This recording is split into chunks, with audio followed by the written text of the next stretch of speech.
Mirchi Sunday suspense, কান টান উত্তেজনা। বইটির সত্য আনন্দ পাবলিশার্স প্রাইভেট লিমিটেড কর্তৃক সংরক্ষিত। মদ্যপান, ধূমপান ও মাদক সেবন স্বাস্থ্যের পক্ষে ক্ষতিকর।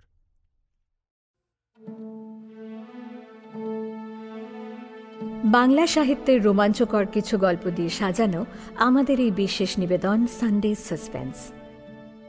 আজ আপনার জন্য সরঞ্জিৎ চক্রবর্তীর লেখা অদম্য সিরিজের গল্প কিয়ারোস্কিউরো।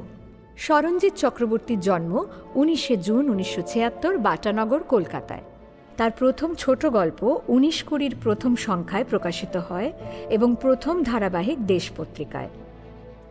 অদম্য সিরিজ ছাড়া তিনি লিখেছেন অনেক জনপ্রিয় উপন্যাস, যেমন পাতা ঝরার মরশুমে, কম্পাস, পাল্টা হাওয়া, আলোর গন্ধ, জোনাকিদের বাড়ি ইত্যাদি। কিয়ারোস্কিউরো গল্পটি সরঞ্জিৎ চক্রবর্তীর জনপ্রিয় অদম্য সিরিজের প্রথম খণ্ড থেকে আমরা নিয়েছি। শুরু হচ্ছে কিয়ারোস্কিউরো, প্রযোজনায় ফেরিম্যান অ্যান্ড কোম্পানি।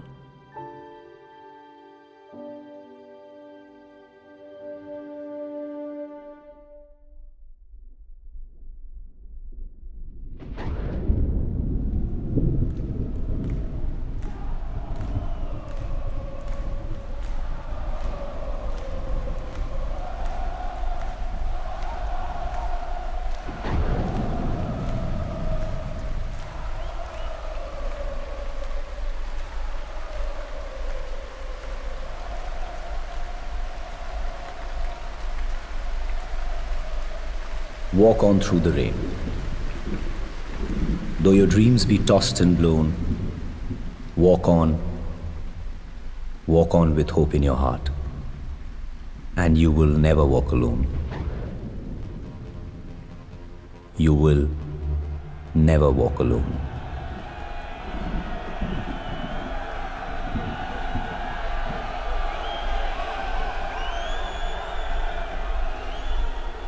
ইউরোপের যে কোনো ফুটবল মাঠে এই গান খুব পরিচিত। নিজেদের টিমকে সাহস জোগাতে গ্যালারি থেকে ফ্যানেরা একসাথে এই গান গায়, বলে তুমি একা নও, আমরাও আছি তোমার সঙ্গে।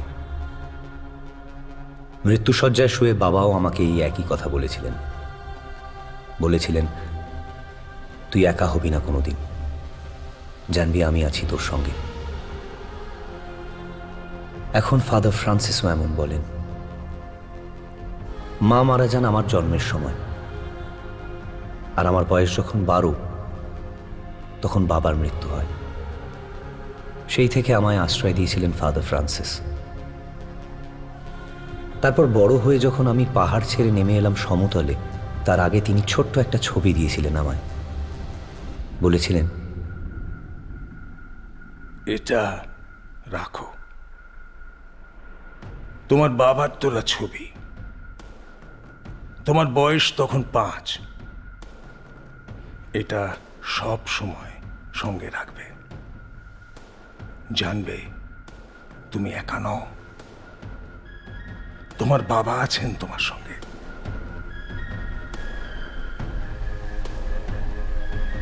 আজ এই গোধূলি আলোর নিচে দাঁড়িয়ে আমার বাবার কথা মনে পড়ল, আমার ওয়ালেটে রাখা সেই ছবির কথা মনে পড়ল। চারিদিকে খেলা দেখে বের হওয়া মানুষের ভিড়ে আর একা লাগলো না আমার। মনে হলো বাবা বলছেন, you will never walk alone.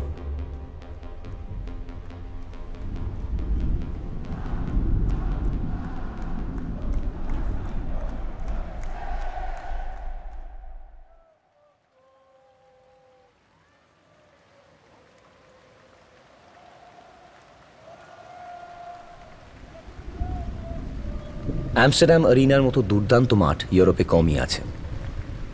এখানে খেলা দেখা হলো একটা অভিজ্ঞতা, কিন্তু আমি এই অভিজ্ঞতার জন্য এখানে আসিনি। সামনে খেলা হলেও আমার মন ছিল না খেলায়, বরং মনের ভেতর অস্বস্তি হচ্ছিল, টেনশন হচ্ছিল। রাইকার আসবে তো ঠিক সময়।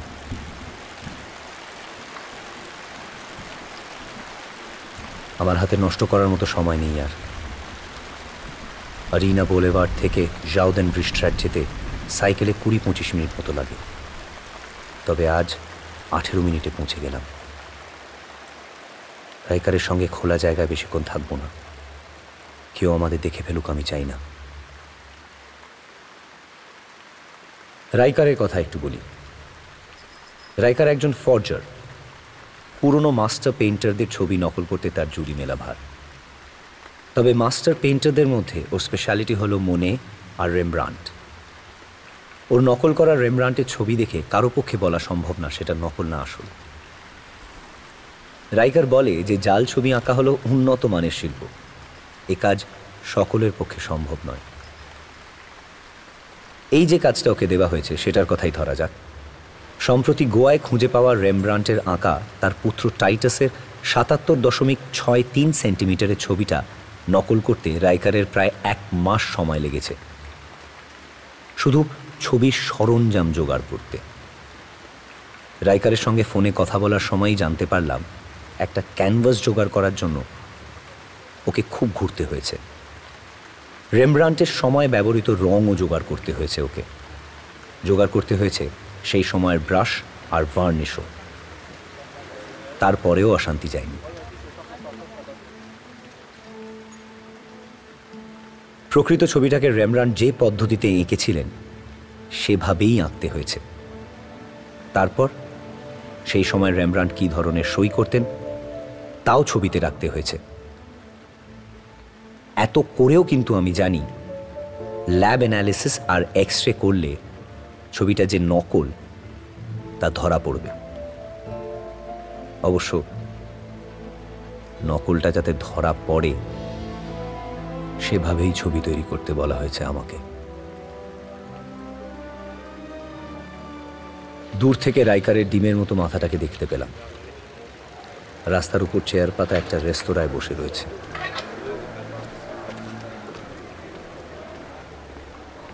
এনেছো? ঠিক করে গুনে নাও।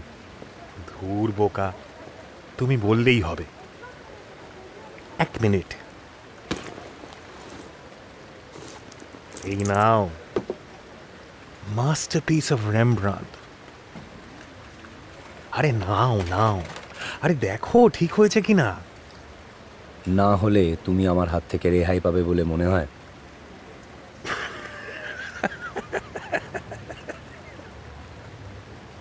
এবারে সত্যি তোমায় অ্যাডাম মনে হচ্ছে। এমন ছদ্মবেশ নিয়েছো যে কারো বোঝারই সাধ্য নেই যে তুমি আসলে কে। আরও একটা ছোট কাজ আছে, পারবে? I will try my best. এই যে নকলটা আঁকলে ঠিক এমনই আরেকটা নকল আঁকতে হবে তোমায়, তবে উইথ মডার্ন কালার্স। ছবিটা দেখতে একরকম হলেই হবে, আর বিশেষ কিছু ডিটেল দরকার নেই। কেন? ওই হেডলাইন ক্র্যাকগুলো বা পুরনো রং, ক্যানভাস ম্যাটেরিয়াল দরকার নেই? না, দরকার নেই। আর শোনো রাইকার, এই দ্বিতীয় জাল ছবিটার কথা যদি কেউ জানতে পারে তাহলে অ্যাটলান্টিকের তলায় লোকালেও পার পাবে না তুমি, বুঝেছো? ওকে, ওটা চিন্তা করো না, ওটা 7 দিনে পেয়ে যাবে তুমি। Give me a ring around that time, ঠিক আছে? আমি আসছি, ডোন্ট ওয়ারি অ্যাডাম।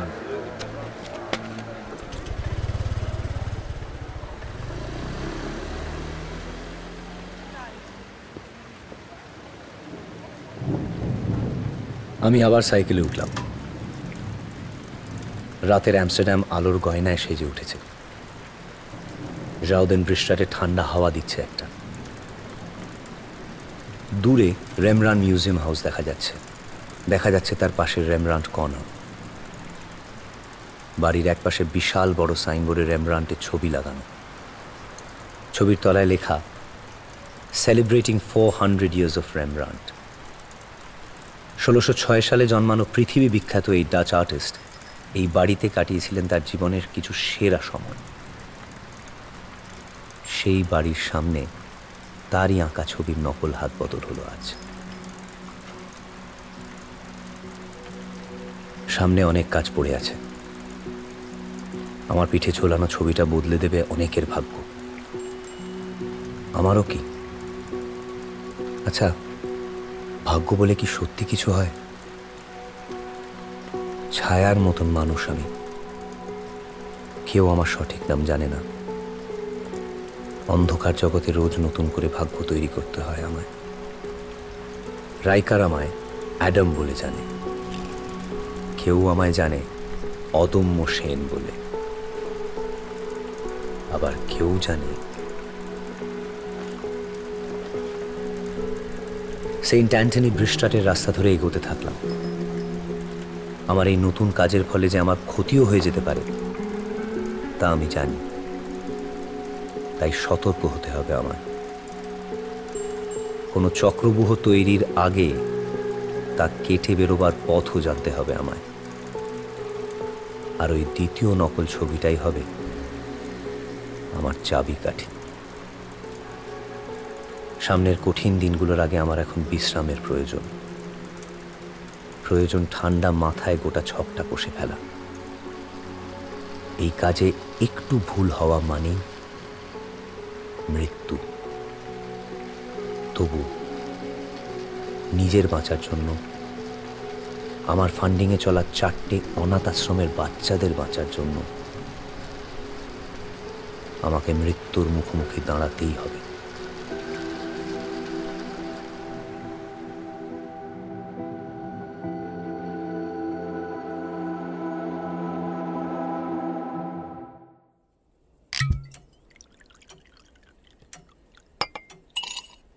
পাঁচ মাস হলো মনীষ উপাধ্যায় আমাকে, সুধীর বেদীকে হারিয়ে এই ক্রিস্টি আর্ট অ্যান্ড কালচারাল সোসাইটির প্রেসিডেন্ট নির্বাচিত হয়েছে। ক্রিস্টি ভারতবর্ষের সব থেকে প্রেস্টিজিয়াস কালচারাল সোসাইটি এবং সারা পৃথিবীর নানান কোম্পানির স্পন্সরশিপ পায় এই ক্রিস্টি। ফলে এর প্রেসিডেন্ট যে আমার মতো কারোর হওয়া উচিত তাতে আশ্চর্যের কিছুই নেই। কি বলো অনুপ? হ্যাঁ সুধীরজি, সেটা তো নিশ্চয়ই। বছর খানেক আগে থেকে তো আটঘাট বেঁধেছিলাম এই পদের জন্য, কিন্তু মনীষ উপাধ্যায় একদম ক্লিন সুইপ করে বেরিয়ে গেল। তার উপর বোর্ডের সকলের সামনে প্রমাণ করলো আমি নাকি টাকা দিয়ে ভোট কিনতে চেষ্টা করেছি। তারপর থেকেই আমি এই প্ল্যান করা শুরু করি। বুঝলে অনুপ, আমার প্ল্যান সফল হলে আগামী 15 জুলাই শুধু প্রতিশোধ না, সঙ্গে লাখ লাখ ডলার ঢুকবে আমার অ্যাকাউন্টে।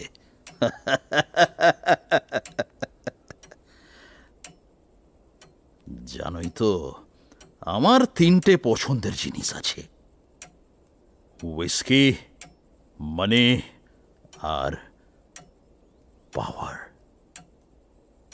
আর ক্রিস্টির প্রেসিডেন্ট হওয়ার জন্য যা খুশি করতে পারি আমি।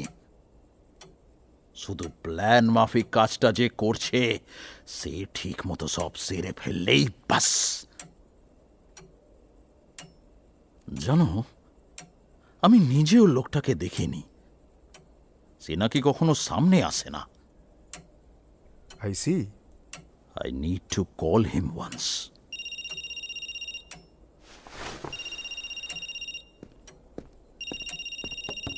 Hello, SB here. সব প্ল্যান মতো এগোচ্ছে তো? I don't want any error. Remember, এর জন্য অনেক টাকা দিচ্ছি তোমায়, সো কাজ হওয়া চাই। Got it? এবার মনীষ উপাধ্যায় বুঝবে যে প্রেসিডেন্টের চেয়ারটা গদ্দির নয়, ওর ভিতর দিয়ে 20,000 ভোল্টের কারেন্ট চায়। যদি না হয় কাজটা, যদি কোনো গন্ডগোল হয়, মানে মনীষ যদি জেনে যায়? সব সময় বাজে কথা বলো কেন অনুপ? আমার plan full proof. Manish has to pay the price, swine একটা। ও জানে না আমায় কেউ মেরে বেরোতে পারে না। আর একটা ড্রিঙ্ক বানাও তো। Today I will celebrate the downfall of Manish Upadhyay. বহুদিন পর তোমাকে এত ভালো মুডে দেখছি, সেই ফেব্রুয়ারির ইলেকশনের পর থেকে ইনফ্যাক্ট।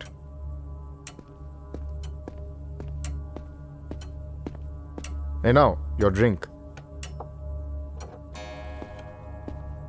সুধীরজি, আজ উঠি, 10:30 বাজলো, বাড়ি ফিরতে হবে। যা করবে ভেবেচিন্তে করো।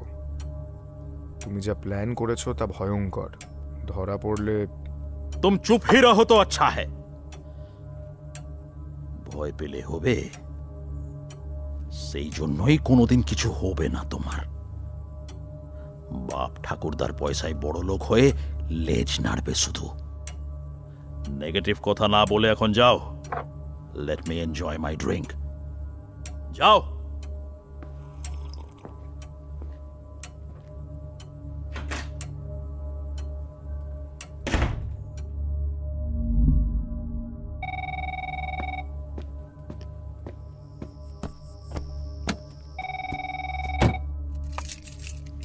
Hello,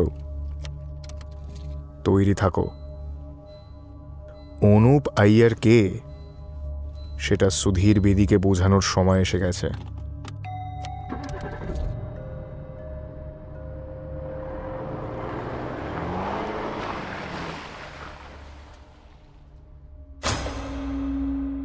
good afternoon. আমি প্রফেসর গোকুল মিশ্র। তোমরা নিশ্চয়ই জানো এবছর কিংবদন্তি পেইন্টার রেমব্রান্টের জন্মের 400 বছর পূর্ণ হচ্ছে। সেই উপলক্ষে 15ই জুলাই রেমব্রান্টের জন্মদিনে আর্ট এক্সিবিশন ও মেলা হবে এখানে। ক্রিস্টির আর্ট ডিপার্টমেন্টে তারই প্রস্তুতি চলছে।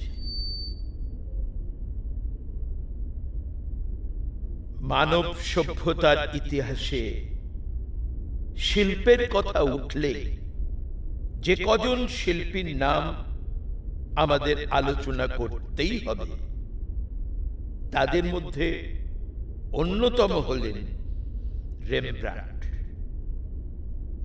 হল্যান্ডের লাইডেন শহরে রেমব্রান্টের জন্ম। ওনার পুরো নাম রেমব্রান্ট হারমান জুন ভন রায়। ওর বাবা ছিলেন শস্য পেশাই কলের মালিক, যাকে আমরা বলি মিলার। বাড়ির অবস্থাও ভালোই ছিল। লাইডেনের ল্যাটিন স্কুলে গ্রিক, অঙ্ক, ক্লাসিক্যাল লিটারেচার, জিওগ্রাফি ও ইতিহাস নিয়ে পড়া শেষ করে তিনি লাইডেনের ইউনিভার্সিটিতে বিজ্ঞান নিয়ে পড়াশোনার জন্য ভর্তি হন। তবে ছবি আঁকার দিকে প্রবল ঝোঁকের ফলে পড়াশোনা বন্ধ করে দেন মাঝপথে। রেমব্রান্ট রেনেসাঁ যুগের আর্ট সম্বন্ধে আগ্রহী হয়ে ওঠেন এবং তার থেকে অনেকটা প্রভাবিত হন। এই 2006 সালে বসে 1606 সালে জন্মানো একজনের কথা শুনে তোমরা বোর হচ্ছ না তো?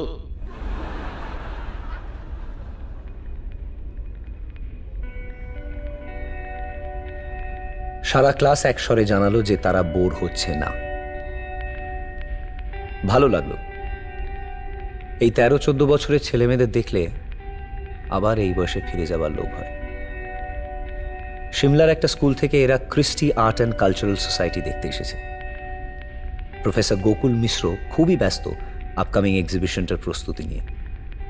তবুও তারই ভিতরে নিজের স্পেশালাইজেশন অর্থাৎ শিল্পী রেমব্রান্ট নিয়ে 2-4 কথা বলার সময় বের করেছেন উনি।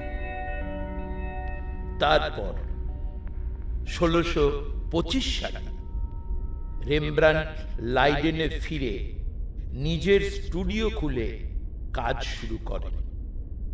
ক্রমশ তার নাম লোকে পোর্ট্রেট পেন্টার হিসেবে জানতে শুরু করে। তার নানা ছবির মধ্যে the anatomical lecturer, the Jewish bride, Titus at his desk আর কিছু সেলফ পোর্ট্রেট বিখ্যাত। রিসেন্টলি গোয়া থেকেও রেমব্রান্টের আঁকা টাইটাসের আরেকটা ছবি খুঁজে পাওয়া গেছে, যা ক্রিস্টিতে রেস্টোর করার কাজ চলছে। এই টাইটাস হল রেমব্রান্ট ও তার স্ত্রী সাস্কিয়ার পুত্র। টাইটাসের জন্মের পরের বছর সাস্কিয়ার মৃত্যু হয়, আর 27 বছর বয়সে মৃত্যু হয় টাইটাসের। শেষ বয়সে নিঃসঙ্গ হয়ে অবহেলায় মৃত্যু হয় রেমব্রান্টের। তবে তিনি মরে গেলেও তার ছবিগুলো অমর। পিকাসোকেও প্রভাবিত করেছিল রেমব্রান্টের আঁকা ছবি। রেমব্রান্টের পেইন্টিংগুলোর বৈশিষ্ট্য হল আলো আর ছায়ার নিখুঁত এবং ইউনিক ব্যবহার, অর্থাৎ চিয়ারোস্কিউরো। সেই জন্যই এই ছবিগুলো পৃথিবীর অন্যতম শ্রেষ্ঠ শিল্পের মর্যাদা পায়।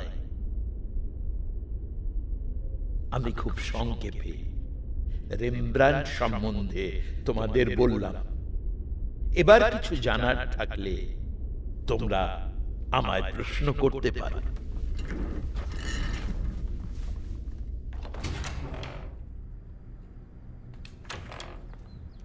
আর বসে কাজ নেই। অডিটোরিয়ামের শেষ বেঞ্চ থেকে উঠে বেরিয়ে এলাম চওড়া করিডোরে। তবে সেটুকু সময়ের মধ্যেই শুনলাম একটা ছেলে জানতে চাইছে, স্যার, এই একটা ছবির দাম কত হবে? এরাও এই বয়সে এখন টাকা পয়সার ব্যাপারটা বুঝে গেছে। বিকেল 3:30 বাজে। সন্ধ্যে 7টার আগে গোকুল মিশ্র সময় দিতে পারবেন না, তাই এই সুযোগে হস্টেলে ফিরে একটু ফ্রেশ হয়ে নেব। করিডোর থেকে মাঠে নামার সিঁড়িতে পা দিতে গিয়েও থমকে গেলাম। সুন্দর মতো মেয়েটা হাত তুলে আমায় দাঁড়াতে বলছে। দাঁড়ালাম। এমন হাতছানি এড়ানো উচিত নয়। আমি এখানে এসেছি 4 দিন হলো। তার মধ্যে এই মেয়েটাই চোখে পড়েছে প্রথমে। চোখে না পড়ে যে উপায় নেই। এমন টানা টানা চোখ নাকি মাইকেল অ্যাঞ্জেলো নিজে তৈরি করেছেন? তবে আলাপ করার সুযোগ হয়নি এখনো। বোধহয় এবার হবে। মেয়েটা এদিকেই আসছে। শুধু মেয়েটা নয়, এলো আরও 3 জন। এদেরও মুখ চেনা। হস্টেলে আর এই ক্যাম্পাসে এদের দেখেছি, কিন্তু পরিচয় হয়নি। Hi, I am Kumudhuti Bisaria. Neil, Nilambar they. Bengali? হ্যাঁ। বাকিদের সাথে কুমি পরিচয় করিয়ে দিল। প্যাট্রিক জফ, ইটালি থেকে এসছে। পূরব ঝা এসেছে বিহার থেকে, আর হিরণ্য কার্লেকার এসেছে মহারাষ্ট্র থেকে। কুমুদ্ধুতি নিজে রাজস্থানের। 1 মাসের জন্য ওরা সকলে এসেছে এই ক্রিস্টিতে আর্টের উপর একটা ওয়ার্কশপে। তুমি তো প্রফেসর গোকুল মিশ্রর জীবনী লেখার কাজ করছো, তাই না? হ্যাঁ, ওর উপর অনেক আগেই এমন বই লেখার দরকার ছিল, কিন্তু আমাদের দেশে বোধহয় গুণীদের কদর হয় না। তা কেন?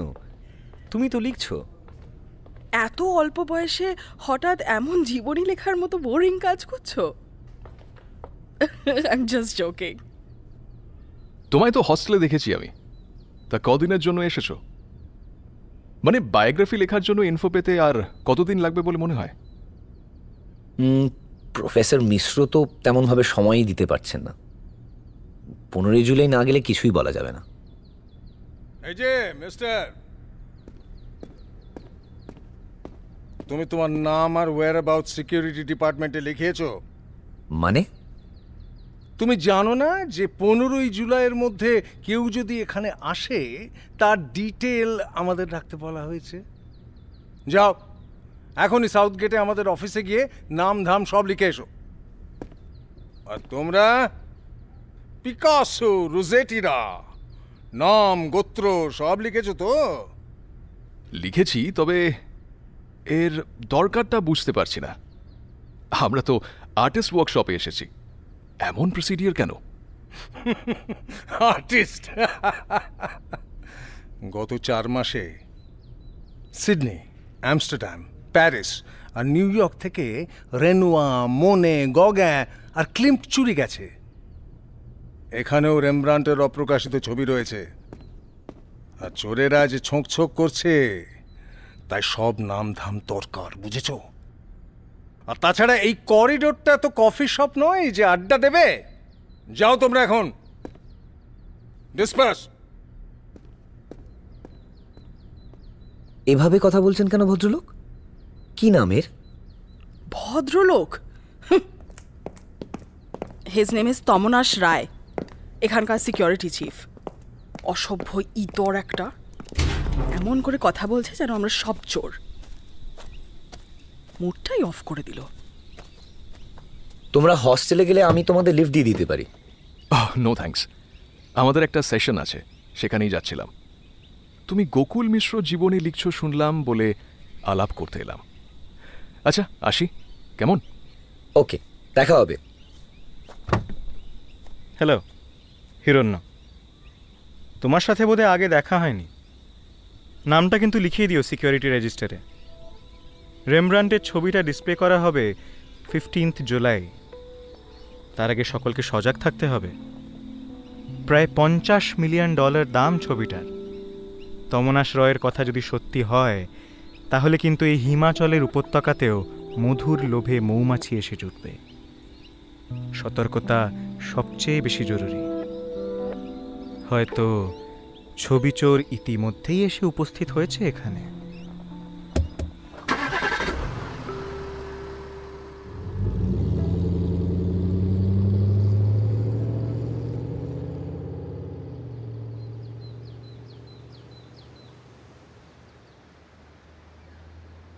চারিদিকে পাহাড়ে ঘেরা বাটির মতো উপত্যকায় ক্রিস্টি আর্ট অ্যান্ড কালচারাল সোসাইটির ক্যাম্পাসটা এখান থেকে থার্মোকলে তৈরি মনে হচ্ছে। এখন বর্ষাকাল, তবুও বিশেষ বৃষ্টি হচ্ছে না। পরিষ্কার নীল আকাশ জুড়ে সাদা মেঘ ছুঁয়ে রয়েছে পাহাড়ের মাথা।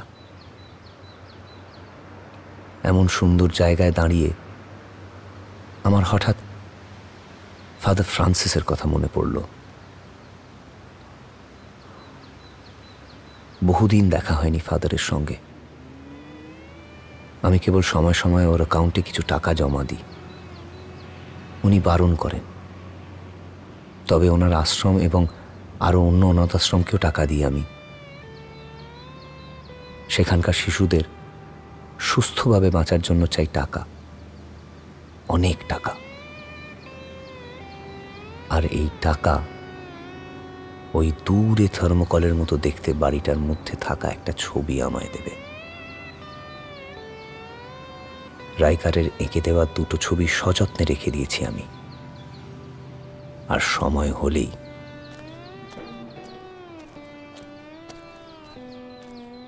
মার্চ মাসের প্রথমে এসবির ফোনটা পাওয়ায় আমি অবাক হইনি। নানা ধরনের কাজ আমি করে থাকি, সেই কাজের জন্য আমি মোটা টাকাও নিই। তবে আমি কখনো ক্লায়েন্টদের সামনে যাই না। ফোনে কথা সেরে বলি, কাজ হয়ে গেলে আমার অ্যাকাউন্টে টাকাটা পাঠিয়ে দিতে।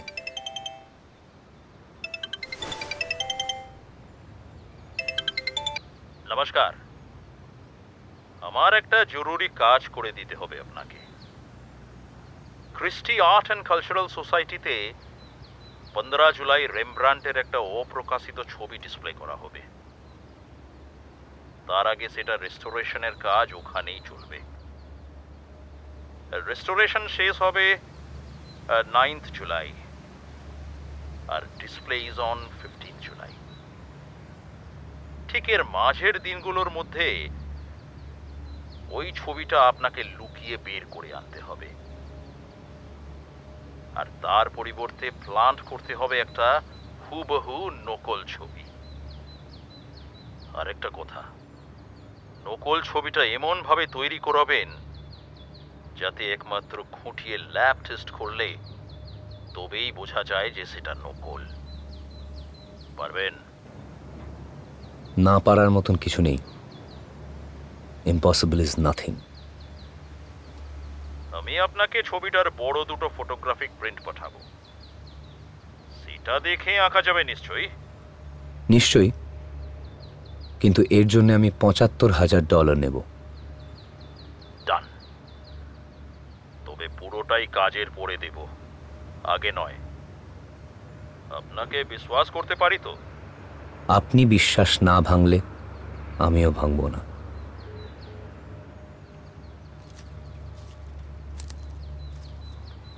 সেই ডিলের ফল হলো এই ছবি। রেমব্রান্টের আঁকা তার ছেলে টাইটাসের ছবির নকল। রাইকা রেখে দেওয়ার পর 4 জন ইউরোপীয় এক্সপার্টকে দিয়ে চেক করিয়েছি নকল ছবিটাকে। তারাও বলেছে এমন দুর্দান্ত নকল তারা কোনো দিনও দেখেনি। এখন শুধু অপেক্ষা। রেস্টোরেশন শেষ হলেই আমি নেমে পড়ব কাজে। কাজ আমার জন্য, ছোট ছোট বাচ্চাদের জন্য। পাহাড়ি নদীর ওপর পুরনো ইটের লাভার্স ব্রিজ পেরিয়ে এগোতে থাকলাম। ক্রিস্টিতে ফিরতে হবে আমায়।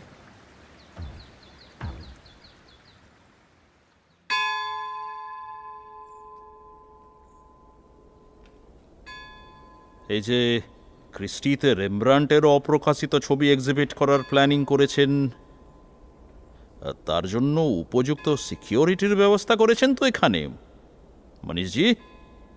মানে আপনি হঠাৎ এমন প্রশ্ন করছেন কেন? আপনি জানেন না, গত বছর খানেকের মধ্যে পৃথিবীর বিভিন্ন জায়গা থেকে নানান ভ্যালুয়েবল ছবি চুরি হয়েছে। তাই জানতে চাইছি এখানে নিরাপত্তার ব্যবস্থা ঠিকঠাক তো? অফকোর্স, তমনাশ রয়েছে। He is very good in security matters. Tamonash Roy? ওই হাম্বাক খিটখিটে লোকটা? Mister Upadhyay, this is not a joke. রেমব্রান্টের ছবিটা এখান থেকে চুরি হলে ক্রিস্টির ভীষণ বদনাম হবে। আপনার তো দায়িত্ব আছে একটা। প্লিজ প্লিজ আমাকে আমার দায়িত্ব শেখাবেন না। দায়িত্ব কথাটা আসলে আপনার মুখে মানায় না। আমার সিকিউরিটি যথেষ্ট টাইট। আপনি আমায় পার্সোনাল অ্যাটাক করছেন কেন? আর শুধুমাত্র তমনাশ রায়ের উপর ভরসা করছেন? আপনি বোঝেন আদৌ রেমব্রান্টের আঁকা ছবির গুরুত্ব? Shut up.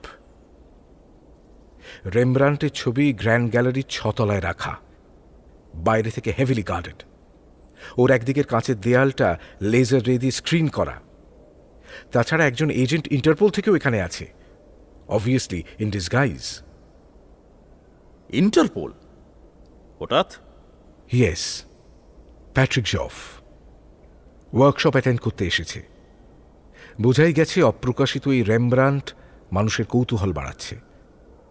ইন্টারপোলের কাছে খবর আছে যে ছবিটা টার্গেট হতে পারে। হল্যান্ডে একজন আর্ট ফর্জার ধরা পড়েছে। তার থেকেই নাকি পুলিশ জানতে পেরেছে যে এই ছবিটাও চোরদের টার্গেটে আছে। তাই তারা জফকে পাঠিয়েছে। তবে ব্যাপারটা কেউ জানে না। আর মনে রাখবেন, কথাটা ক্রিস্টির ম্যানেজিং কমিটির সদস্যদের মধ্যেই যেন থাকে, বুঝলেন? এমন করে বলছেন কেন? আমরা কাকে বলবো? ক্রিস্টির ভালোটা আমাদেরও মাথায় আছে, অ্যান্ড আমার ইন্টিগ্রিটি নিয়ে নিশ্চয়ই সন্দেহ নেই আপনার। বিশ্বাস আপনাকে? মনে নেই আগের ইলেকশনে কি করেছিলেন? তারপরেও কোন মুখে সব কথা বলছেন আপনি? এই ম্যানেজিং কমিটির রুলিং গ্রুপ আর অপোজিশনের মধ্যে যাতে স্বচ্ছতা বজায় থাকে, তাই এই খবরটা আপনাকে দিলাম আমি, না হলে দিতাম না। চলো অনুপ, কথা বাড়িয়ে লাভ নেই।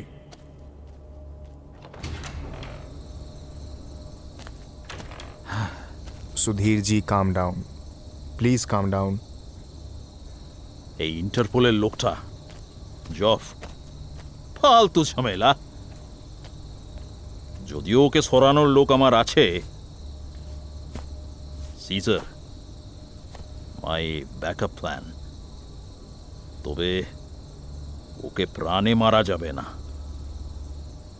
জখম করে সিন থেকে সরিয়ে দিতে হবে, এন্ড এমন ভাবে করতে হবে যাতে মনে হয় it's an accident. Caesar backup plan? কিন্তু ছবি সরানোর কাজটা তো অন্য লোক করছে। অদম্য সেন করছে। আমি খবর নিয়েই ওকে কাজে লাগিয়েছি। এসব কাজে he is considered two B the best, কিন্তু ওরও ব্যবস্থা করা হবে। $৭৫,০০০ একটু বেশি চেয়ে ফেলেছে ও। তুমি আর ওসব নিয়েও তো ভেবো না। Live the real work to the grown আপস।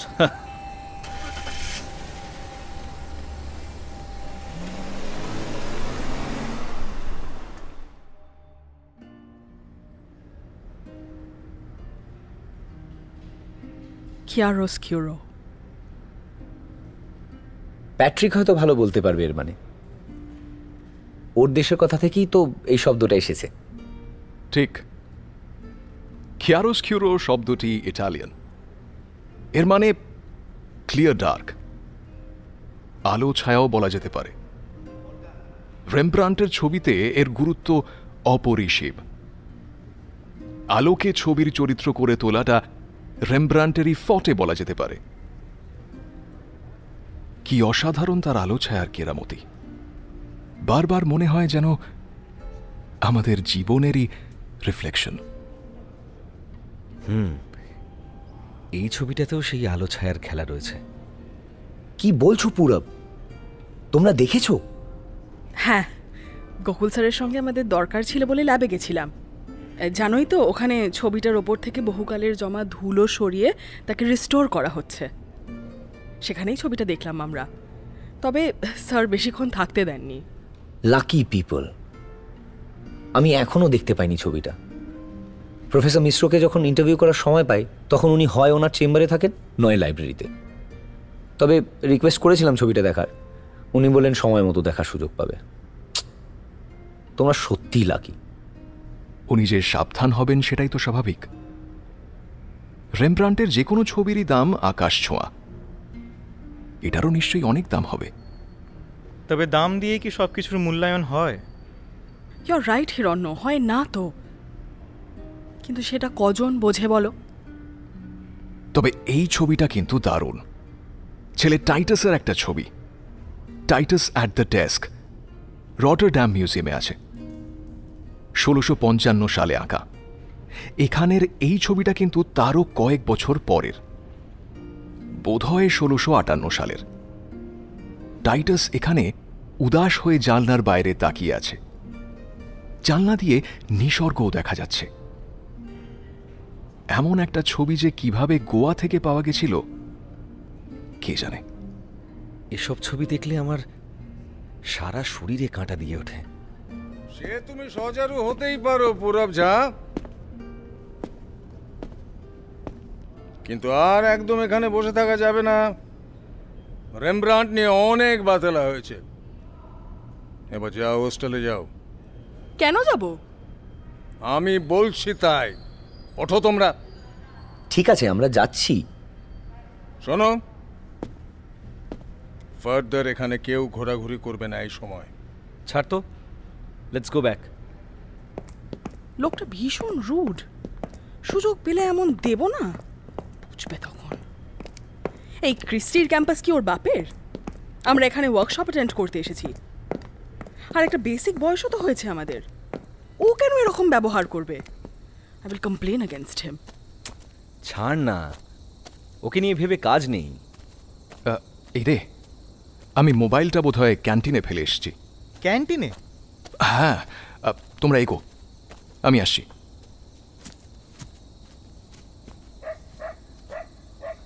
এখান থেকে হস্টেলটা হেঁটে 4-5 মিনিট। রাস্তার ধারে সারি সারি গাছ আর ঝিম ধরা সোডিয়াম ভেপার লাগানো ল্যাম্প থেকে এক অদ্ভুত আলো আধারি তৈরি হয়েছে চারিদিকে। আর এর মধ্যে ওই মেইন বিল্ডিংয়ে একটু একটু করে জেগে উঠছে প্রায় 350 বছরের পুরনো এক ছবি, বাবার আঁকা তার সন্তানের ছবি।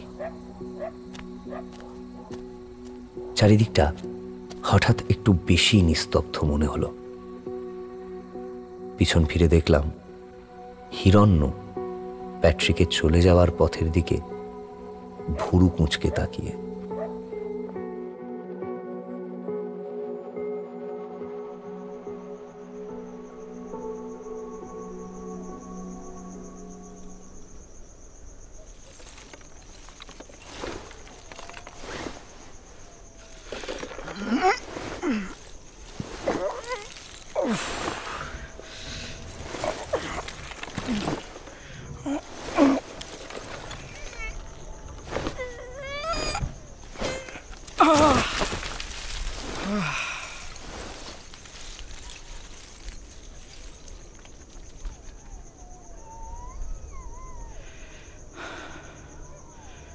Goodbye.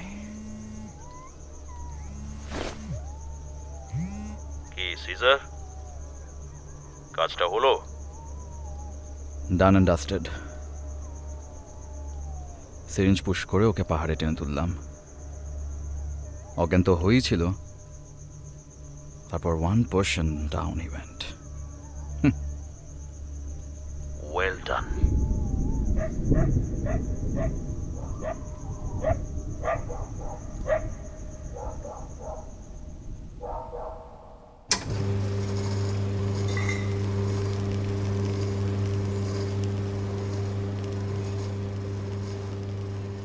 আজ মেঘ করে আছে খুব, উপত্যকা থমথম করছে, বৃষ্টি নামবে যে কোনো সময়। কফি শপের জানলা দিয়ে দূরের পাহাড়গুলোকে অদ্ভুত মায়াবী লাগছে। মনে হচ্ছে সত্যি ওগুলো পাহাড় তো নাকি মেঘ। এই থমথমে আকাশ যেন ক্রিস্টির পরিবেশকেই রিফ্লেক্ট করছে। কি করে যে এমনটা হলো এখনো আমি বুঝতে পারছি না। গতকাল রাতে যখন প্যাট্রিক ক্যান্টিনের দিকে গিয়েছিল মোবাইলটা আনতে, তখন কি বুঝতে পেরেছিল এমনটা ঘটবে? রাতে প্যাট্রিক ফিরেছিল কিনা সেটার খোঁজ করিনি কেউ। সকালে ক্রিস্টি ওয়ার্কশপে আসা কিছু ছেলে মেয়ে পাহাড়ের খাদে একটা বড় গাছের গোড়ায় প্যাট্রিকের শরীরটাকে আটকে থাকতে দেখেছিল। ক্রিস্টির ক্যাম্পাসে খবরটা ছড়াতে সময় লাগেনি একদম। আধ ঘন্টার মধ্যে অ্যাম্বুলেন্সে প্যাট্রিককে পাঠিয়ে দিয়েছিল সিমলায়। শুনছি এরপর দিল্লিতে পাঠানো হবে ওকে। প্যাট্রিককে অ্যাম্বুলেন্সে তোলার সময় দেখেছিলাম আমি। মাথার বাঁ দিকটা থেঁতলে গিয়েছে, কলারবোন যেভাবে উঁচু হয়ে আছে তাতে নিশ্চিত যে সেটাও ভেঙেছে। এছাড়া পায়ের অবস্থাও শোচনীয়। কিভাবে এমন মারাত্মক জখম হলো প্যাট্রিক? ও তো যাচ্ছিল ক্যান্টিনে, সেখান থেকে পাহাড়ে গেল কেন? পুলিশ এসে ঘুরে গেছে ক্যাম্পাস থেকে, তবে তারা ঘটনাটা অ্যাক্সিডেন্ট বলেই প্রমাণ করতে চাইছে। কারণ যদি কোনো ক্রিমিনাল কেস তৈরি হয় তাহলে জল অনেক দূর গড়াবে। প্যাট্রিকের দেশের হাই কমিশন ব্যাপারটা ছাড়বে না সহজে, তাই পুলিশ সেফ খেলে বলে দিয়েছে অ্যাক্সিডেন্ট। তবে তমনাশ রয় কিন্তু ছাড়েনি। এখন সে দাপিয়ে বেড়াচ্ছে ক্যাম্পাসে। তার বদ্ধমূল ধারণা হয়েছে যে এর পিছনে অন্য গল্প আছে। কফি শপে বসেও এই সব ভাবনাই মাথায় আসছে আমার। ওহ, ওই তো কুমু আসছে। হ্যালো নীল, তমনাশ তোমায় ধরেছিল? কি হলো, কি দেখছো? তমনাশ ধরেছিল তোমায়? না, এখনো ধরেনি, তবে ধরবে নিশ্চয়। এমন অবস্থায় ও কি আর ছড়ি ঘোরানোর সুযোগ ছাড়বে? আমি কিন্তু একটা কথা ভাবছি, হিরণ্য কাল রাতে কোথায় ছিল? কেন? আমি আমার ঘরের জানলা দিয়ে একজনকে বেরোতে দেখেছি রাতে। হাঁটা চলা দেখে তো হিরণ্য বলেই মনে হলো। তুমি বললে বলে মনে পড়ল, কাল রাতে প্যাট্রিক ফোন আনতে ক্যান্টিনের দিকে চলে যাওয়ার পর হিরণ্য সেই দিকে খুব অদ্ভুতভাবে তাকিয়েছিল। মানে দৃষ্টিটা এমন একটা কিছু ছিল যে মানে ওই যে গোকুল স্যার।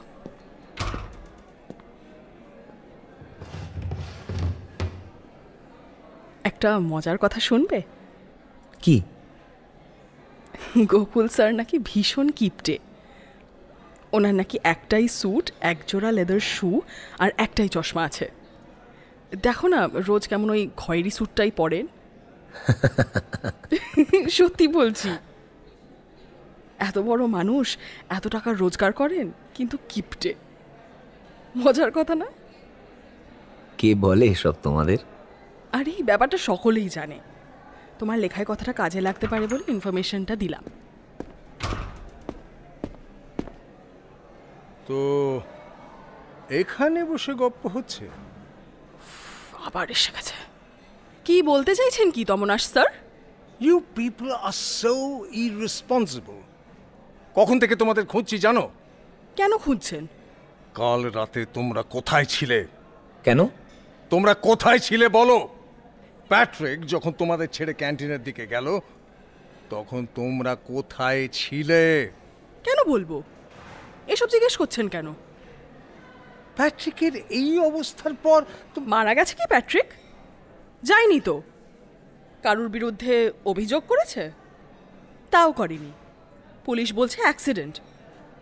সেখানে আপনি কে? সিকিউরিটি চিফ মানেই কিন্তু প্রশ্ন করার অথরিটি নেই আপনার। আমি কিছু বলবো না। চলো নীল। এভাবে পার পাবে না তোমরা।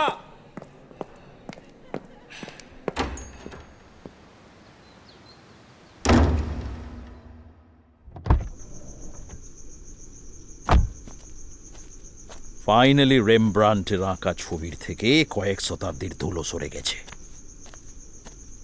আজ ক্রিস্টির রুলিং বোর্ড আর অপোজিশন দুপক্ষকেই স্পেশাল ইনভিটেশন পাঠিয়েছে মানিশ।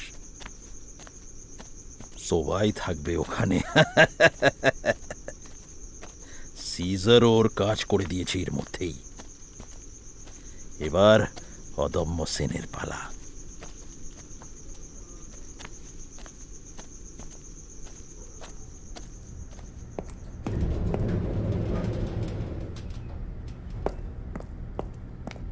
সুধীরজি, যদি অনুষ্ঠান বাতিল হয়ে যায়? ইটালিয়ান ছেলেটার যা হলো। তুমি কি গাধা? কিচ্ছু হবে না।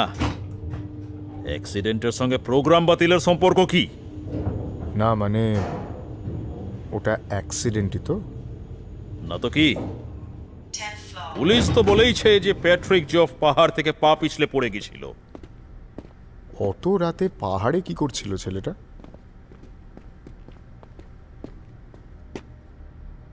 যা হয়ে গিয়েছে তা নিয়ে চিন্তা করো না অনুপ। এ তো ভয় পাও কেন? একদম নার্ভাস হবে না। আমার প্ল্যান যেন গুবলেট না হয়। আচ্ছা সুধীরজি। ওই দেখো, ওই দরজার ওপারেই সেই বিখ্যাত ছবি। মেহগানি ফ্রেমের উপর স্ক্রু দিয়ে আটা, প্লেক্সি গ্লাসের তলায় জলজল করছে টাইটাস। স্যার ফোনটা জমা করে যাবেন। এলো স্যার আপনারও। না, মোবাইল দেব না আমি। কেন, মোবাইল নিয়ে ভেতরে গেলে কি হবে? প্লিজ মিস্টার আয়ার, যা নিয়ম তা তো মানতেই হবে। না হলে মানে? না হলে মানে কি? আমি ক্রিমিনাল? আমার দরকারি ফোন আসবে। দেখুন, আমি জানি যে আজ ক্রিস্টির বোর্ডের রুলিং আর অপোজিশন দুটো গ্রুপেরই সবাইকে স্পেশাল ইনভাইট দিয়ে ডেকে এনেছেন উপাধ্যায় স্যার। কিন্তু স্যার স্ট্রিক্টলি এও বলে দিয়েছেন যে টপ মোস্ট সিকিউরিটির জন্য no mobile phones are allowed. Mobile না জমা রাখলে আপনাকে ঢুকতে দেব না। শুধু আপনি না, মোবাইল নিয়ে কেউই ঢুকতে পারবে না। Upadhyay sir, my foot, I walk out in protest. দরকার নেই ছবি দেখে। গো টু হেল।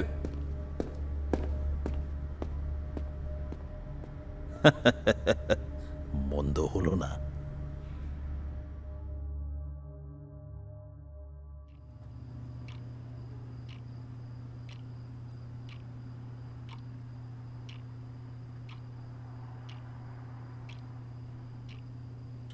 আমার হাতে এই মুহূর্তে যে ছোট্ট রিমোট অপারেটেড যন্ত্রটা রয়েছে সেটা দেখতে অতি সাধারণ হলেও খুব কাজের। এর নাম পিঞ্চার। এই পিঞ্চার যন্ত্রটা আমি সিয়েরা লিওর এক অস্ত্র ব্যবসায়ীর থেকে কিনেছিলাম। যে কোনো ইলেকট্রিক্যাল ট্রান্সফরমারকে 1 মিনিটের জন্য অকেজো করে দিতে পারে এটা। এতদিন পরে এটা কাজে লাগবে আমার। একটু আগে এসবির ফোন এসেছিল। এসবির আসল নাম আমি জানি না, জানার দরকারও নেই। ছবি গ্যালারিতে চলে এসেছে। এবার সেটা সরিয়ে তার জায়গায় নকল ছবি টাঙানোর সময় এসেছে। মাঝে আর মাত্র কয়েকটা দিন আছে। এসবি বলেছে ছবিটা সরানো মাত্রই ওকে খবর দিতে। ও লোক পাঠিয়ে আমার থেকে ওটা নিয়ে নেবে।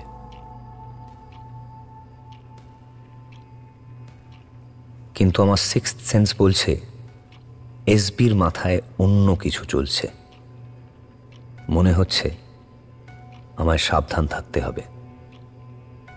ক্যাম্পাসে প্যাট্রিক জফের অ্যাক্সিডেন্ট হয়েছে, যেটা মনে হচ্ছে আসলে অ্যাক্সিডেন্ট নয়। দুর্ঘটনার জায়গাটায় আমি গেছিলাম।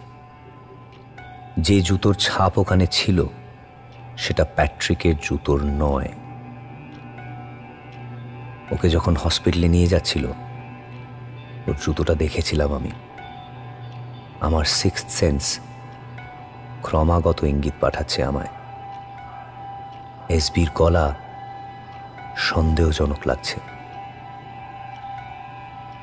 কাজ শেষ না করলে টাকা দেবে না বলেছে। শেষ করলে দেবে তো?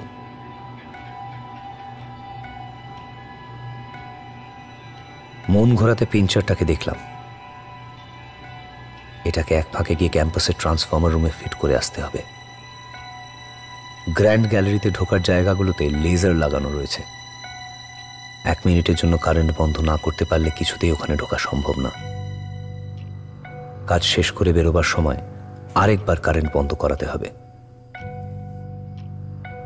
1 মিনিট আমার জন্য যথেষ্ট। আজকেও ফাদার ফ্রান্সিসকে ফোন করেছিলাম।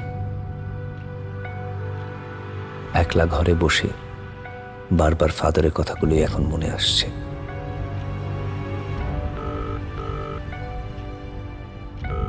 কেমন আছেন ফাদার? আমি ঠিকই আছি। তুমি কি করছো আজকাল? কোথায় আছো? আমি একটা কাজের মধ্যে আছি ফাদার। কেন এমন অন্ধকারে থাকো? সৎ পথে কি রোজগার করা যায় না? সৎ পথে রোজগার করলে 4টে অরফানেজে কন্ট্রিবিউশন করা যায় না ফাদার।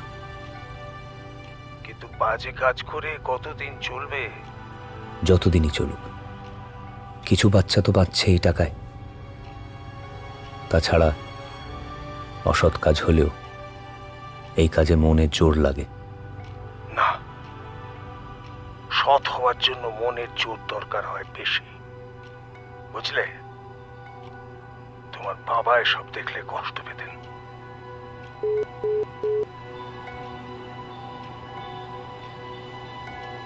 ওয়ালেট থেকে ছবিটা বের করে বাইরে থেকে আসা অল্প আলোয় ধরলাম। আমার 5 বছর বয়সের ছবি।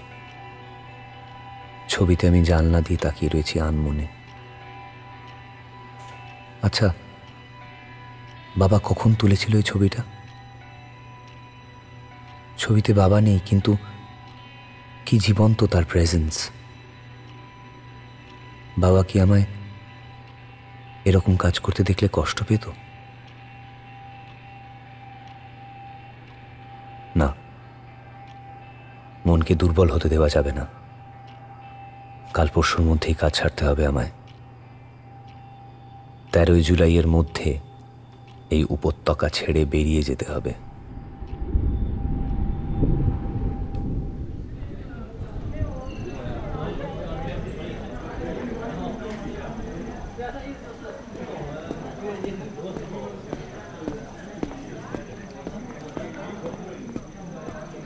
স্যারের কথা চিন্তা করলেই আমার এত এম্বারেসড লাগছে না। কি করে যে চশমাটা ভেঙে গেল! ভিড়ের মাঝে ধাক্কা ধাক্কিতে চশমাটা হাত থেকে পড়ে গিয়ে। আরে ছাড়ো, কিচ্ছু হবে না। তুমি তো জেনে বুঝে কিছু করনি পুরব। আচ্ছা, তুমি তো আমার পিছনে ছিলে, দেখলে কে ধাক্কা মারলো আমায়? ধাক্কা? না, আমি আমার নোট বই আর ক্যামেরা নিয়ে ব্যস্ত ছিলাম আসলে। আরে বাদ দাও না, ওয়ার্কশপ শেষ হওয়ার পর রোজই এরকম ধাক্কাধাক্কি হয়। ঘরের এক্সিটটা এমন ছোট, আর স্যারের টেবিলটাও তো দরজারই কাছে, বলো। আর তাছাড়া সামান্য চশমা তো। না, মোটেই ওটা সামান্য চশমা নয়, স্যারের একটাই চশমা। ও ও, স্যারের মাইজালি নেচার, রাইট। তা কে বললো একটাই চশমা? আরে গোকুল স্যারই বিড়বিড় করছিলেন একটাই চশমা, তাই ভাঙলো, আবার বানাতে হবে। স্যার কি ভাবলো বলো তো? আরে মন খারাপ করে লাভ নেই পুরব। চলো বরং আজ একসঙ্গে লাঞ্চ করি সকলে। লাঞ্চ হবে না, আমায় একবার টাউনে যেতে হবে। তার আগে ওই তমুনাশ রয় ডেকেছে। আমার ফিল আপ করা ফর্মে নাকি বাড়ির ঠিকানা লিখতে ভুলে গেছি। ইউ পিপল এনজয় লাঞ্চ, আসি।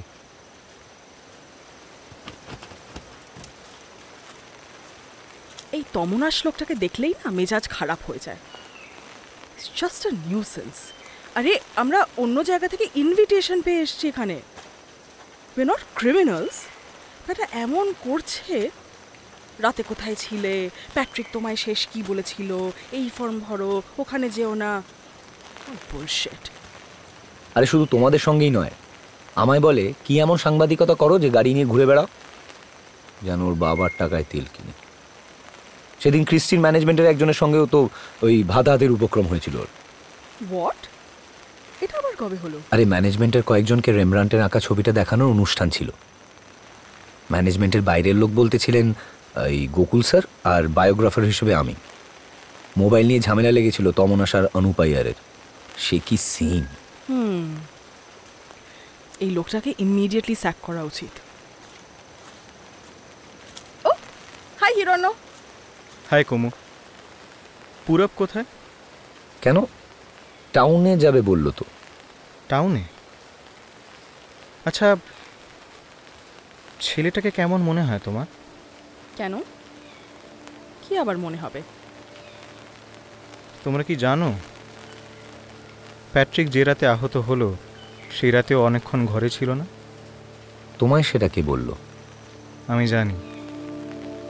ও আমার ঘরে এসেছিল ওয়ার্কশপে আমার করা স্কেচগুলো দেখতে। অত রাতে? So what? না না, তা নয়। আমার শুধু মনে হয় হি ইজ এ ফিশি গায়। জেনো যে শুধু প্যাট্রিকের অ্যাক্সিডেন্ট নয়, আরও কিছু অঘটন ঘটবে, আর ঘটবে খুবই শিগগিরই। Anyway, be on your guard.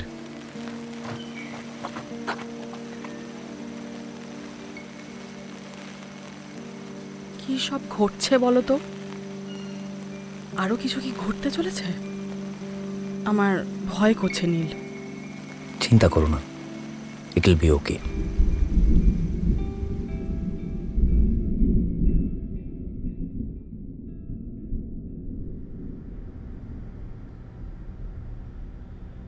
কাজটা সোজা। গ্যালারির কাঁচের দেওয়াল প্রায় ৪৫ ফুট নিচে পাহাড়ের ঢালের মতো নেমে গেছে একতলা অবধি। একতলায় এই ঢালের মাঝে চৌকো করে কেটেই দরজা বানানো হয়েছে। আমায় এই ঢাল বেয়েই উঠতে হবে ৩ তলার কাছাকাছি উচ্চতায়। বাকিটা দেওয়ালের খাঁজে পা রেখে পৌঁছতে হবে কাচের দেওয়ালে। স্টেইনলেস স্টিলের পাত দিয়ে লাগানো কাঁচ খুলতে হবে অটোমেটিক স্ক্রুড্রাইভার দিয়ে। তারপর রিমোট দিয়ে পিঞ্চার অ্যাক্টিভেট করলেই লেজার অফ হয়ে যাবে। সেই সুযোগে ভেতরে ঢুকে পড়তে হবে। ছবিটা স্ক্রু লাগানো প্লেক্সিগ্লাস থেকে বের করে পাল্টাতে লাগবে ৫ মিনিট মতো। তারপর আবার পিঞ্চার, লোডশেডিং, লেজার অফ, পেরিয়ে কাঁচ লাগিয়ে দেওয়া। Done and dusted. রাতের অন্ধকারের সঙ্গে মিশে এগোতে থাকলাম ট্রান্সফর্মার রুমের দিকে।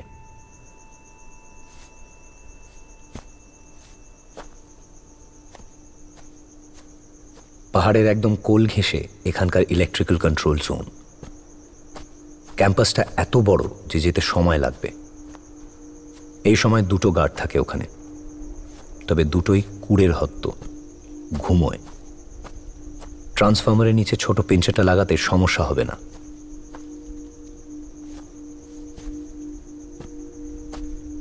আট মিনিটের মাথায় পাহাড়ের একপাশে কন্ট্রোল রুমে এসে পৌঁছলাম। কাচের ঘরে একজন গার্ড যথারীতি ঘুমোচ্ছে, অন্যজন নেই। কোথায় লোকটা?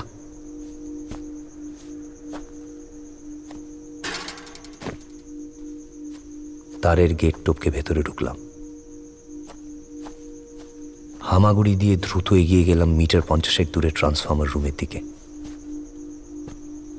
দরজায় তালা। আমি মাস্টার কি বের করে তালা খুলতে যাচ্ছিলাম। কে? শরীরে বিদ্যুৎ খেলে গেল আমার। 1 সেকেন্ডেরও কম সময়ের মধ্যে নিচু হয়ে গড়িয়ে গেলাম পাশের ঝোপে।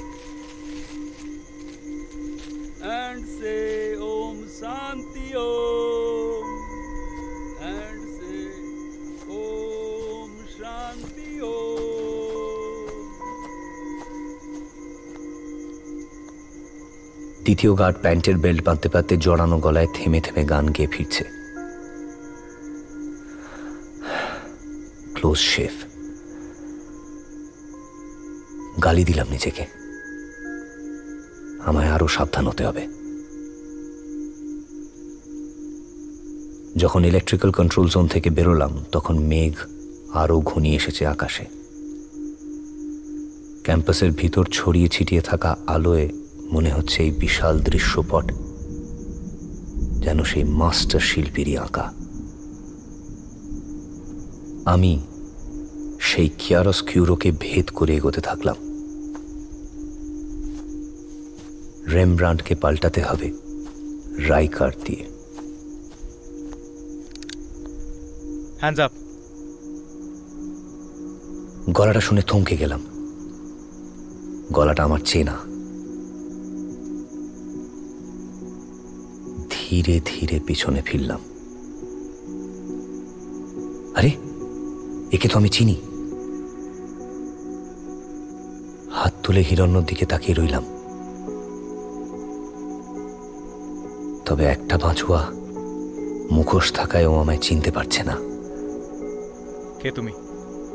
কি করছো এত রাতে? উত্তর না দিয়ে নিমেষে প্যান্টের পকেট থেকে লম্বা নলের মতো যন্ত্রটা বের করে সুইচ টিপলাম।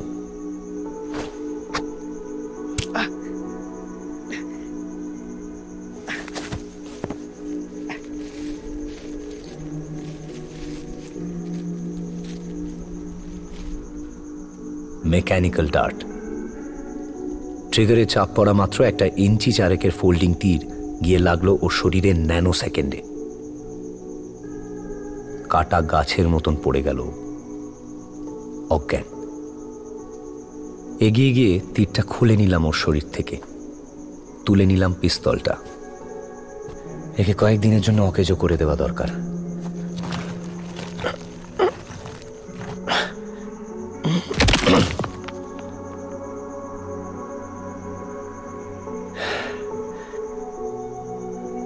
হিরণ্যর পায়ের গোড়ালিটা কাঠ ফাটার মতো শব্দ করে ভাঙল। ও বুঝতেও পারল না। এবার ওর মানি ব্যাগ আর গলার চেনটা নিয়ে নিলাম। ডাকাতির কনফিউশন গুলে দিতে হবে ঘটনায়। তারপর ওকে গড়িয়ে দিলাম পাশের চওড়া ড্রেনের ভেতর।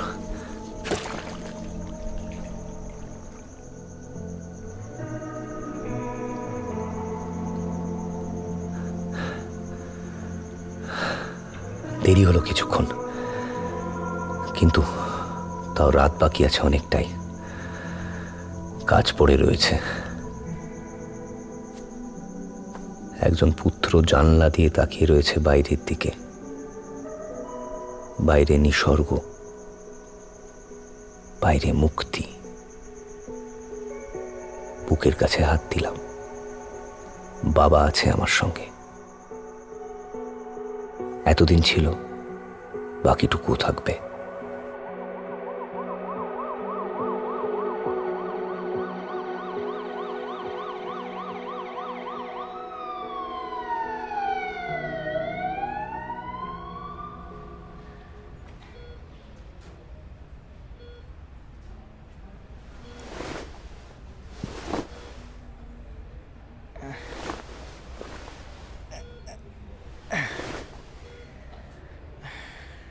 আচ্ছা, পুরো বেলো না তো?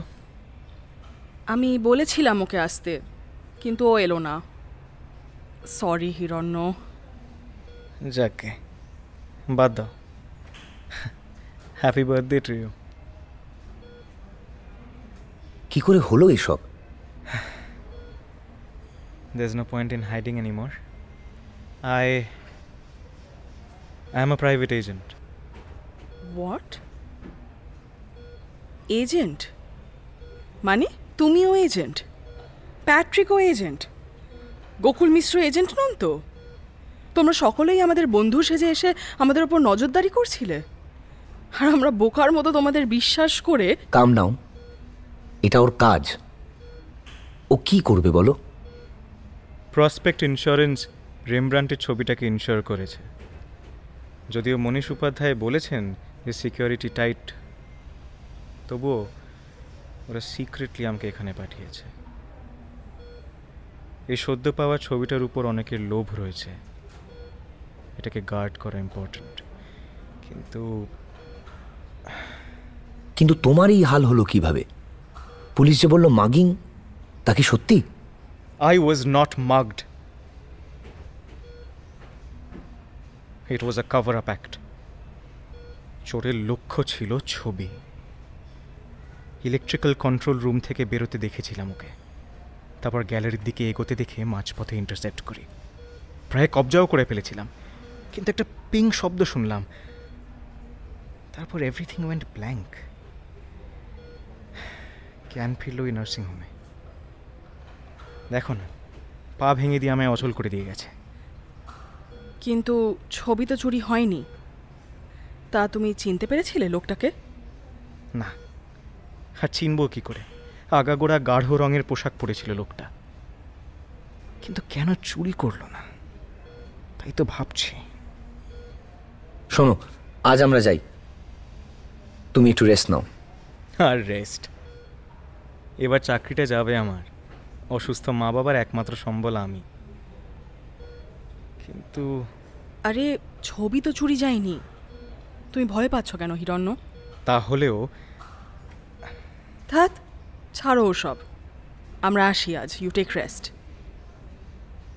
সাবধানে থেকো।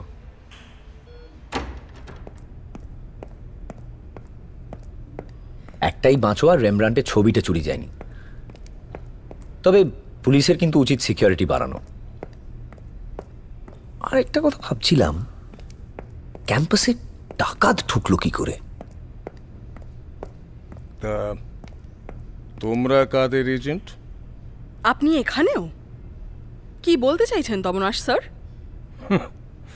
যে রেটে রোজ এজেন্ট বেরোচ্ছে, তো গতকাল রাতে তোমরা কোথায় ছিলে? চলো নীল, ফালতু প্রশ্নের জবাব আমরা দেব না। But I should know. How dare you touch me? Scoundrel! আমি তোমার বিরুদ্ধে চার্জ আনবো। কুমু, এসো, ছাড়ো ছাড়ো ছাড়ো ছাড়ো, আমার সঙ্গে এসো। বাদ দাও বাদ দাও দাও প্লিজ।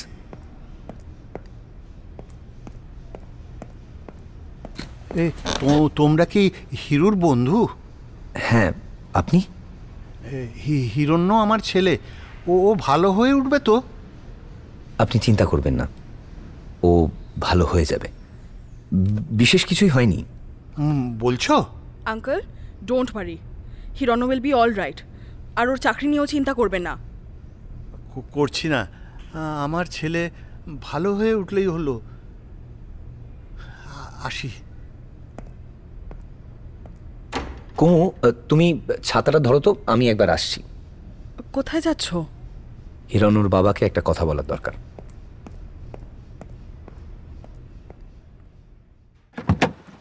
এসে গেছি, চলো। এবার তোমার জন্মদিনের কেক কাটি। তুমি যে আজ আমার জন্মদিনের জন্য তোমার সিমলা যাওয়া পিছিয়ে দিলে, তার জন্য থ্যাংক ইউ। My pleasure.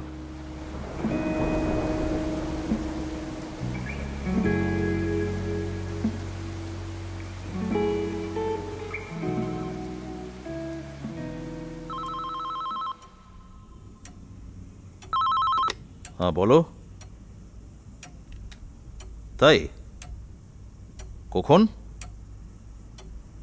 না না, ওখানে নয়, ওই যে লাভার্স ব্রিজটা রয়েছে তার উপর দিয়ে ওই দিকে গিয়ে ডান দিকের রাস্তা ধরবে। আর শোনো, গাড়ি নেবে না, গাড়িটা ব্রিজের এই দিকে মানে ক্যাম্পাসের দিকে রাখবে। তারপর হেঁটে যেখানে বললাম সেখানে যাবে। আমার লোক থাকবে ওখানে, ওর হাতে জিনিস দিয়ে তোমার টাকা বুঝে নেবে, ঠিক আছে? মনে থাকে যেন। ছবিটা রোল করে ফায়ার অ্যান্ড এক্সপ্লোশন প্রুফ কেসে নিয়ে আসবে। ছবির যেন কোনো ক্ষতি না হয়। No wrong moves. যদি এখান থেকে নিরাপদে বেরোতে চাও তাহলে চালাকি করবে না। আমি এই জায়গাটাকে হাতের তালুর মতো চিনি। তোমায় না চিনলেও আমার লোক মারফত ঠিক বার করবো তোমায়। তারপর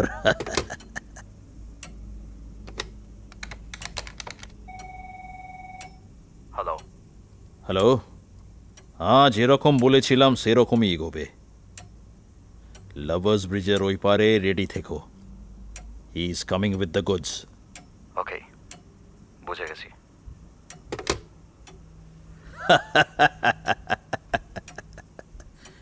গেম অন। কি হলো? Any good news? এটাও বোঝো না? তুম গধে হো ক্যা? আরে কাজ হয়ে গেছে। রেমব্রান্ড হাফেজ। গ্যালারিতে যেটা ঝুলছে সেটা ফেক। আমার লোক লাভার্স ব্রিজের ওইদিকে গিয়ে ছবি চোরের থেকে মাল তুলে আনবে। তোমার লোক মানে? সে আছে, এবার শুধু দেখো কি হয়। পরশু বিকেলে যখন টাইটাস বাই দ্য উইন্ডোর এক্সিবিশন হবে, I will challenge the authenticity of the picture. প্রথমে পরীক্ষা করে মনে হবে ছবিটা ঠিকই আছে, কিন্তু তারপর এক্সরে করে ল্যাব টেস্ট করলে ধরা পড়বে যে ওটা খুব নিখুঁত একটা ফেক। আমি তখন দেখতে চাই মনীষ উপাধ্যায়কে। আমি চোর, শালা ওকে মাটিতে মিশিয়ে দেব। আমি বলবো ছবিটা হাফিজ করেছে ওই। আই উইল রুইন হিম। আমায় যেমন সকলের সামনে হিউমিলিয়েট করেছিল, আমিও তেমন সারা পৃথিবীর সামনে ওকে ছিঁড়ে খাবো। দেখাবো ক্রিস্টির প্রেসিডেন্ট পদ আসলে কার জন্য।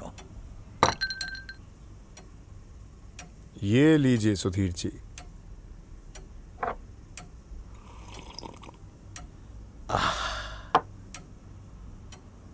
I like this bitterness. Let's enjoy my victory. ড্রিঙ্কটা কি একটু কড়া হয়েছে? সোডা দেবো আর একটু? চুপ করো তো, কেন ভুলভাল কথা বলছো?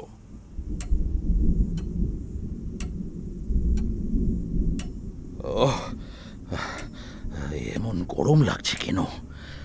নেভার মাইন্ড, এটা বোধহয় টাকার গরম। অরিজিনাল ছবিটার খদ্দের আমি পেয়ে গেছি, বুঝলে? মিলিয়ন্স অফ ডলার্স কামাবো, সঙ্গে জিতে নেব প্রেসিডেন্টস চেয়ার। তোমাকেও দেব 10%। একেই বলে বুদ্ধি, বুঝেছো অনুপ? তোমার আছে? কংগ্রেচুলেশন ভাইয়া। Yeah, I deserve. কি Anup?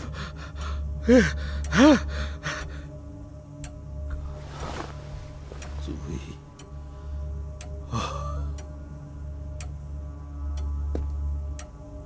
You deserve to die. এখন বুঝলে কি গাধা? আমি গাধা?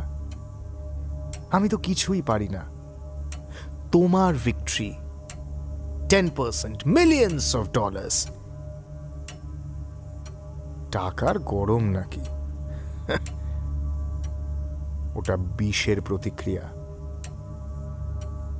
রেমব্রান্ড তোমার নয়, আমার। আর 3 মিনিটের মধ্যে তুমি শেষ হবে। কিন্তু ততক্ষণে দেখো আমি কিভাবে তোমার ছবি ওড়াই। হ্যালো, হ্যাঁ, পাখি ব্রিজের দিকে যাচ্ছে। ওকে ব্রিজের ওপরেই থামিয়ে ওর পালক ছিঁড়ে নাও, তারপর কথা মতো জায়গায় পৌঁছবে, বুঝলে? যেন ভুল না হয়। আর কাজটা সেরে ফোনে খবর দেবে আমায়, আমি অপেক্ষা করব। এটা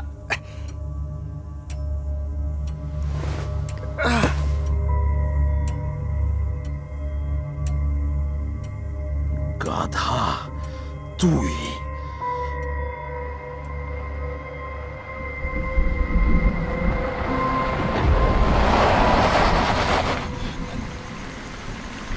ব্রিজের মুখে আমার গাড়িটা রেখে নামলাম। আকাশ ভেঙে বৃষ্টি নেমেছে। আজ 13ই জুলাই। সময়ের চেয়ে 20 মিনিট লেট হয়েছে আমার আসতে। আসলে ছোট্ট কাজটা সেরে আসতে গিয়ে একটু সময় লাগবে। বৃষ্টিতে সবকিছু আবছা হয়ে আছে। ব্রিজের নিচ দিয়ে বয়ে যাওয়া পাহাড়ি নদীর বুকে বেজে চলেছে বৃষ্টির শব্দ। মনে হচ্ছে ঘষা কাচের ঘরের মধ্যে দাঁড়িয়ে রয়েছি আমি। 2 হাত দূরে জিনিসও স্পষ্ট নয়। আমি পিঠে ঝোলানো লম্বাটে কেসটা ঠিক করলাম। এটা বেশ ভারী, ফায়ার ও এক্সপ্লোশন রেজিস্ট্যান্ট, ঠিক যেমন এসপি বলেছে। আমি ভুরুর উপর থেকে নেমে আসা জল মুছলাম। এরই মধ্যে সারা শরীর ভিজে গিয়েছে। ব্রিজটা বেশ লম্বা, দুপাশে ইট দিয়ে তৈরি রেলিং আছে, তবে বাঁদিকে রেলিংয়ের মাঝখানটা ভাঙা। এখান থেকেই নাকি দুজন প্রেমিক প্রেমিকা লাফ দিয়ে আত্মহত্যা করেছিল। সেদিন থেকেই এই সেতুর নাম লাভার্স ব্রিজ।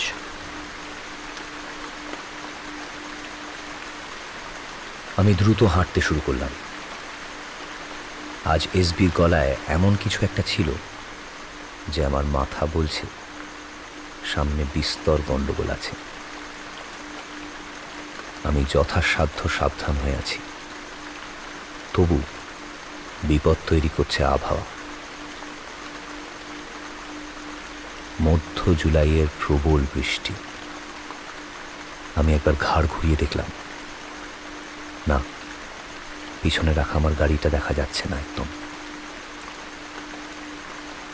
ব্রিজটা যেন আজ বেশি লম্বা মনে হচ্ছে। মনে হচ্ছে কেউ যেন রাবারের মতন টেনে লম্বা করে দিয়েছে পথ। এই পথের শেষে অপেক্ষা করছে একটা বাঁক, আর তার ওপাশে দাঁড়িয়ে রয়েছে এসপির লোক। সে কি টাকা নিয়ে এসেছে নাকি? Easy man, easy. হাত তুলে দাঁড়াও। না, নড়বে না, নইলে গুলি চালাতে হাত কাঁপবে না আমার। পিছনের মানুষটাকে দেখার জন্য হাত তোলা অবস্থাতেই ঘুরলাম আমি। প্রথমে মনে হলো শূন্যের মধ্যেই একটা বন্দুক ধরা হাত তাক করে রয়েছে আমার দিকে। তারপর ক্রমশ গোটা মানুষটার অবয়ব নজরে এলো আমার। কালো রেইনকোট পরে রয়েছে মানুষটা। মাথাটা রেইনকোটের হুড দিয়ে ঢাকা থাকায় মুখ দেখা যাচ্ছে না। গলার স্বর শুনে বুঝলাম মানুষটা আওয়াজ বদলে কথা বলছে। পিছের ওইটা খুলে মাটিতে নামিয়ে রাখো। আমি জানি আমার প্যান্টের ডান দিকের পকেটে মেকানিক্যাল ডার্টটা রয়েছে। এটা একবার বের করতে পারলে। না না, হাত সামনে রাখো। প্যান্টের পকেট থেকে কিছু বের করার চেষ্টা করলেই গুলি চালাবো। তুমি আমায় মারতে পারবে না। কেন? তুমি আর যেই হও খুনি নও। এটা তোমার ভুল ধারণা। আমি ঠিক গুলি চালিয়ে দেব। কি ভেবেছ ছদ্মবেশে আছো বলে চিনতে পারবো না তোমায়? কেসটা তাড়াতাড়ি খুলে মাটিতে নামিয়ে রাখো। আর 5 পা, কিন্তু আমি নিরুপায়। পিঠ থেকে কেসটা খুলতে খুলতে আমি আরো 3 পা সরে গেলাম রেলিংয়ের ভাঙা অংশের দিকে। নামাও, মাটিতে নামাও ওটা। মানুষটা এবার এগিয়ে আসছে আমার দিকে। রেনকোটের হুডটা কপালের অনেকখানি নিচে অব্দি নামানো। কে এই লোকটা? হাঁটা দেখে চেনা মনে হচ্ছে। আমি আরো সরে গেলাম রেলিংয়ের ভাঙা অংশের দিকে। নিচে বৃষ্টি বুকে নিয়ে ছুটে চলেছে নদী। দাও, নাও, চালাও গুলি। আমি নদীতে ফেলে দেবো এটা। না, তোকে কুকুরের মতো গুলি করে মারবো। দেব, হাতে রোকা দে। লোকটা এগিয়ে এসে প্রায় ঝাঁপিয়ে পড়লো আমার উপর। তাল সামলাতে না পেরে আমি পড়ে গেলাম। আমার অর্ধেক শরীর ঝুলে রইল ভাঙা রেলিংয়ের নিচে। লোকটা প্রায় ঝুঁকে পড়ে এক হাতে বিপজ্জনকভাবে বন্দুক তাক করে আছে আমার দিকে, আর অন্য হাতে লম্বা কেসটা টানছে। ধস্তাধস্তিতে খুলে পড়েছে আমার নকল চুল, মুখের নকল চামড়া। কিন্তু কে এই মানুষটা? বৃষ্টি, অল্প আলো আর ধস্তাধস্তিতে বুঝতে পারছি না ঠিক। তবে এভাবে চললে আমি পড়ে যাব এবার, মৃত্যু নিশ্চিত। আমি আচমকা পা গুটিয়ে লাথি চালালাম। ভোঁতা শব্দ করে লোকটা গড়িয়ে গেল পাশে। আমি সেই সুযোগে উঠতে যাব, কিন্তু তার আগেই লোকটা বন্দুক তাক করলো আবার। আমি স্থির হয়ে গেলাম। লোকটার মাথার আবরণ খসে গিয়েছে, আবছা আলো এসে পড়ছে ওর মুখে। এইবার তুই শেষ। তমনাশ রায়। হ্যাঁ, আমি এবার দিয়ে ওঠা নিলে না। আমার দম বন্ধ হয়ে এলো। এই গলার স্বরটাও আমার চেনা। প্লিজ ওকে মারবেন না। দে দে কেসটা, না হলে কিন্তু এবার। ওই বিভ্রান্তিটুকুর জন্যই অপেক্ষা করছিলাম। আচমকা মোচড় মেরে উঠে তমনসের হাত ধরে টান মারলাম। ও টাল সামলাতে না পেরে হুমড়ি খেয়ে পড়লো আমার উপর। হাতের বন্দুকটা কান ফাটা শব্দে গুলি উড়ালো, ওর হাত থেকে ছিটকে ভাঙা রেলিং দিয়ে পড়ে গেল নিচের নদীতে। তমনাসকে জাপটে ধরলাম। কুমু, এটা নিয়ে পালাও। নাও পালাও, তমনাসকে আমি ধরে রেখেছি। সরি নীল, তমনাসকে ছেড়ে দাও। আমার হাত আলগা হয়ে খসে পড়ল তমনাসের শরীর থেকে।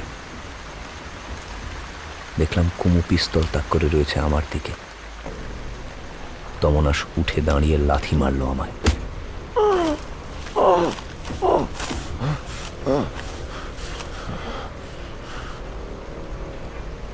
ভোঁতা বুট এসে আছড়ে পড়ল আমার পেটে। আমি যন্ত্রণায় কুঁকড়ে গেলাম।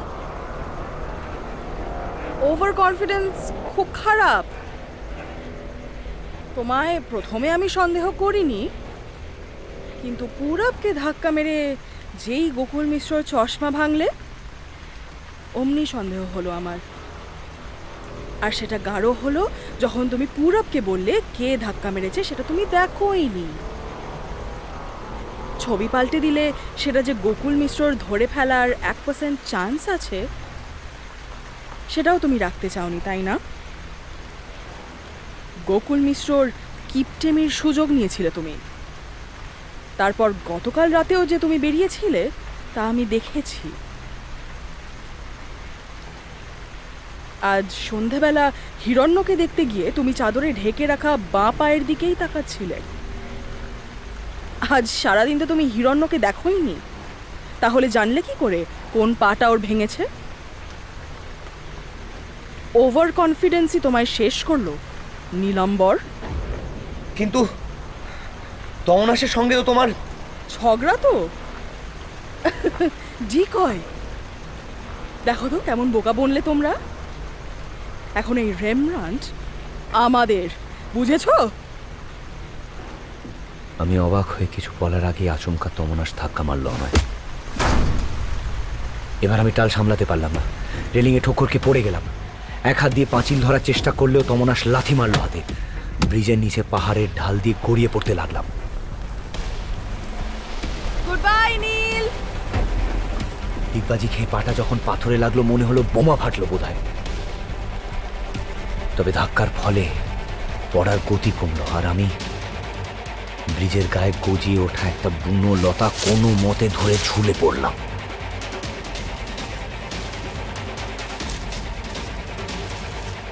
ব্রিজের নিচে ঝুলে রইলাম আমি।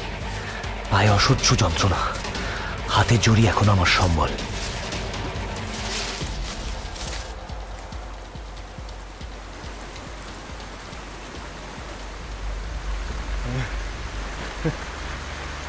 আপদটা গেল তাহলে। কুমু, ছাতাটা খুলে ফোনটা বের করো, খবরটা দিতে হবে।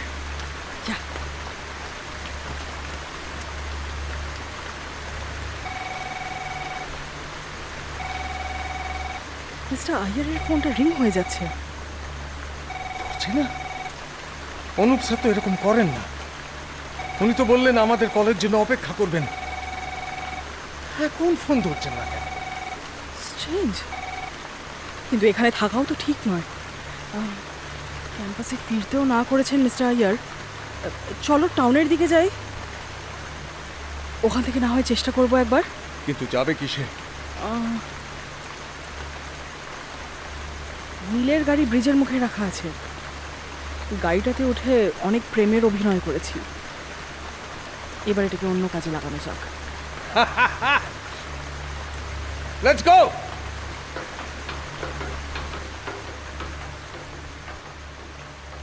আমি ঝুলে রইলাম ব্রিজের নিচে। পাটার যন্ত্রণা এবার ছড়িয়ে পড়ছে সারা শরীরে, মাথাও অসাড় হয়ে আসছে। নিচে বয়ে চলেছে নদী, হাত ফসকালে মৃত্যু নিশ্চিত। আমি জোর করে মাথাটা পরিষ্কার রাখতে চেষ্টা করলাম। কুমু, শেষ পর্যন্ত কুমু। আমি কি অন্ধ? প্রেমে পড়েছিলাম কি? এটা তো বুঝতে পারিনি।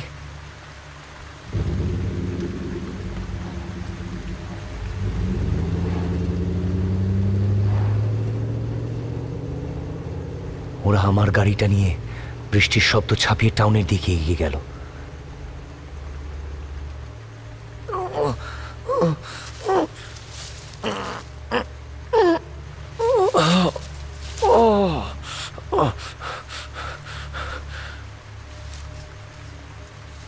সর্বশক্তি দিয়ে লতা বেয়ে উপরে ওঠার চেষ্টা করলাম। একবার,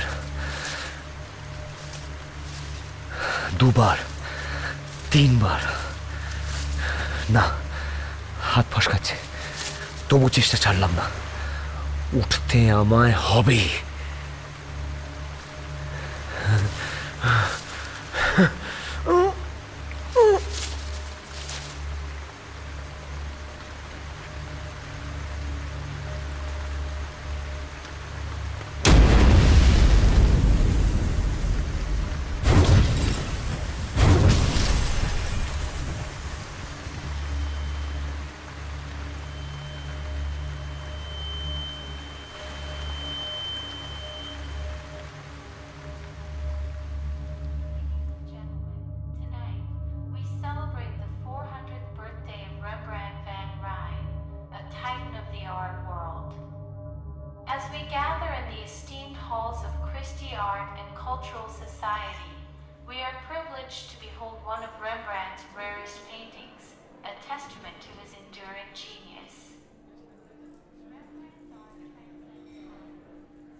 শেষ বিকেলের আলোয় গোলাপি হয়ে আছে উপত্যকা।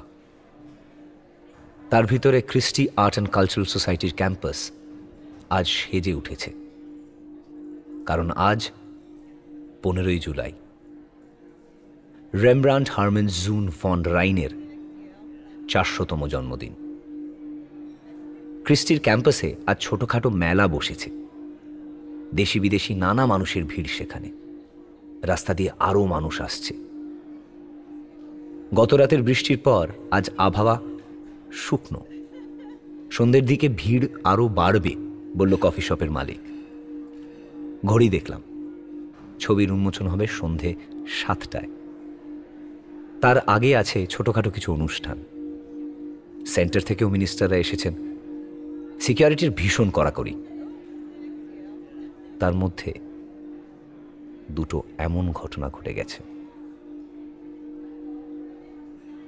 তমনাশ আর কুমুদ্যুতি যদি আমাকে ব্রিজ থেকে ফেলে না দিত, তাহলে এই মিষ্টি ঠান্ডার ভিতর বসে আর কফি খেতে পারতাম না।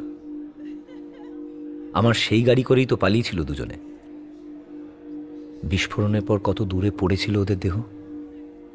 পুলিশের কথা অনুযায়ী পোড়া মাংসের টুকরো পাওয়া গিয়েছে কিছু, আর গাড়িটাও প্লাস্টিকের বোতলের মতো তুবড়ে গিয়েছে। শুধু গাড়িটার জন্য একটু মন খারাপ হচ্ছে। কালো কাঁচ লাগানো গাড়িটা খুবই সুন্দর ছিল, তবে জীবনটা তো বেঁচেছে। এসবি নিশ্চয়ই ছবি নেওয়ার নাম করে মৃত্যু ফাঁদ পেতেছিল আমার জন্য। তাই জন্যই ছবিটা আগুন ও এক্সপ্লোশন রেজিস্ট্যান্ট কেসে ভরে আনতে বলেছিল। কিন্তু মৃত্যু এখনো অনেক দূরে। বিপজ্জনকভাবে বেঁচে থাকলেও বেঁচে আছি।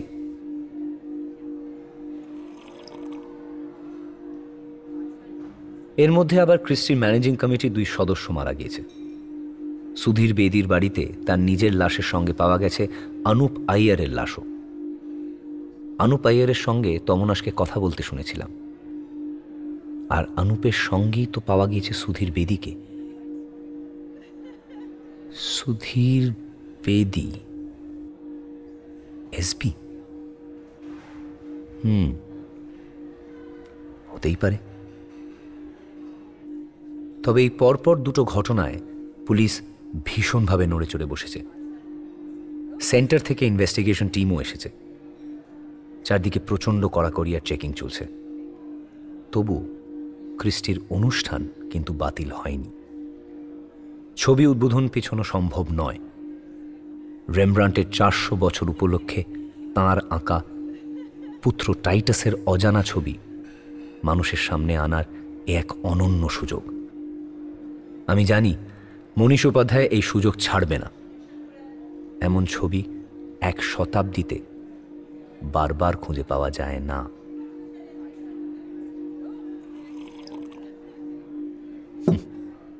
ছবি, কোন ছবি দেখবে মানুষ? 400 বছর উপলক্ষে কার ছবি প্রদর্শিত হচ্ছে? রেমব্রান্টের না রাইকারের? ফাদার ফ্রান্সিস বলেন, মানুষকে বিশ্বাস করো, তার উপর আস্থা রাখো। কিন্তু জীবন অন্যরকম শিখিয়েছে আমায়। শিখিয়েছে স্বার্থের জন্য মানুষ সবকিছু করতে পারে। তাই এসপিকে বিশ্বাস করিনি। আমি জানতাম এসপি আমাকে ঠকাবেই। তাই তো দ্বিতীয় নকল ছবিটা সঙ্গে করে নিয়ে এসেছিলাম। কুমুকে সত্যি সন্দেহ করিনি। কুমুর প্রতি তো দুর্বল হয়ে পড়েছিলাম। ওই মুখের দিকে তাকালে তো সব হিসেব উলট পালট হয়ে যেত। আর তাই অসাবধানও হয়েছিলাম, যার খেসারত দিতে প্রায় প্রাণটাই চলে যাচ্ছিল। তবে একটা ভুল করেছিল কুমু। ভুল করেছিল তমনাশ, সুধীর বেদী, সকলে।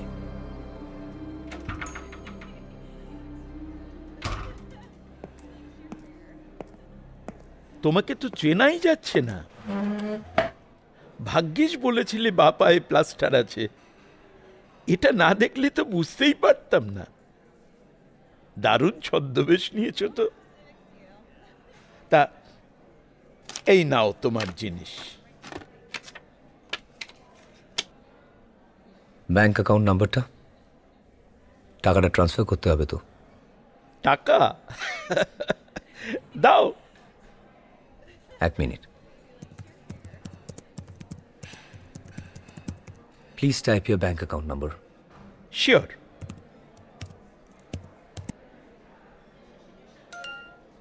টাকা চলে গেছে। It's all yours. Thank you. আমি আসি।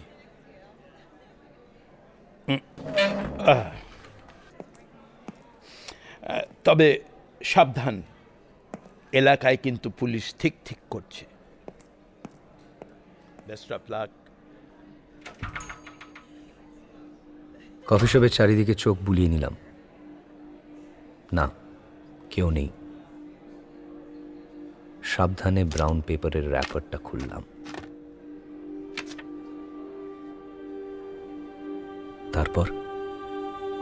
তারপর মেলে ধরলাম সামনে।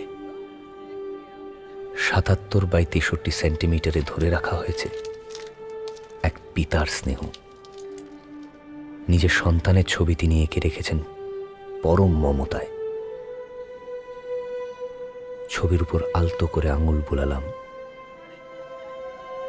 একদিন এখানে আঙুল ছুঁয়েছিলেন সেই গম পেশাই কলের মালিকের ছেলেটিও। ইতিহাস যাকে রেমব্রান্ট নামে চেনে।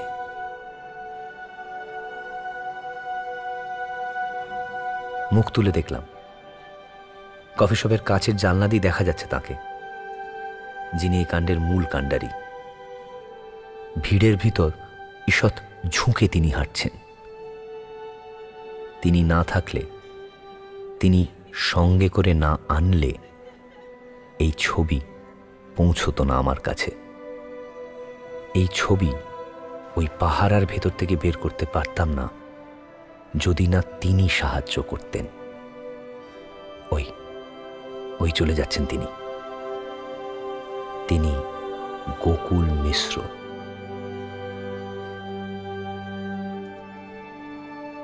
অ্যামস্টারডাম থেকে ছবি নিয়ে সোজা এই ক্রিস্টিতে চলে এসেছিলাম। প্রৌঢ়ের ছদ্মবেশে ঘুরে দেখেছিলাম ক্রিস্টির ক্যাম্পাস, ঘুরে দেখেছিলাম আশেপাশের পাহাড়, ক্রিস্টির ইলেকট্রিক্যাল জোন আর গ্র্যান্ড গ্যালারি। এখানেই যে রেমব্রান্ডকে টাঙানো হবে। সেই সময় গ্র্যান্ড গ্যালারি দেখে আমি বুঝেছিলাম একে ভেদ করা সম্ভব নয়। তার উপর ওই লেজার বিম দিয়ে ব্লক করা কাচের দেওয়াল, এটা দুর্ভেদ্য।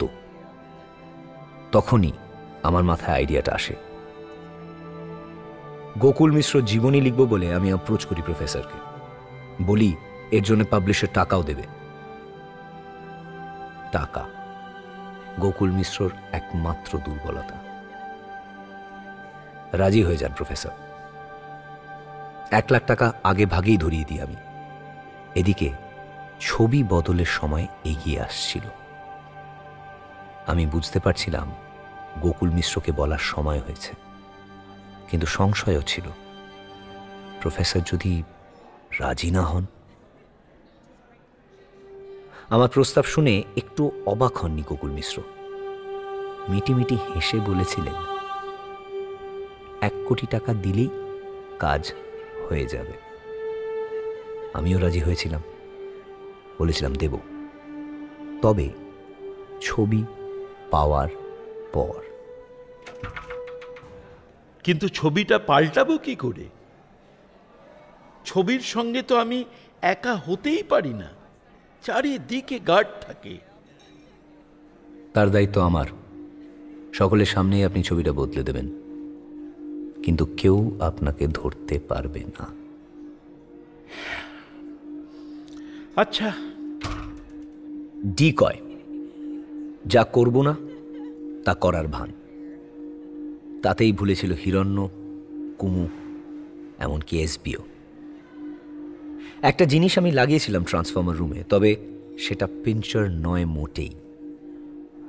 যদি কেউ পিছু নেয় তাকে ভুল পথে চালিত করার জন্যই এটা করেছিলাম। আমি জানতাম হিরণ্যের মুখ দিয়ে ছবি চুরির ঘটনাটা ছড়াবেই, কিন্তু আমি তো ছবি চুরির চেষ্টাই করিনি। হিরণ্যকে আহত করে গ্র্যান্ড গ্যালারির ধারে পাশেও যায়নি সে রাতে।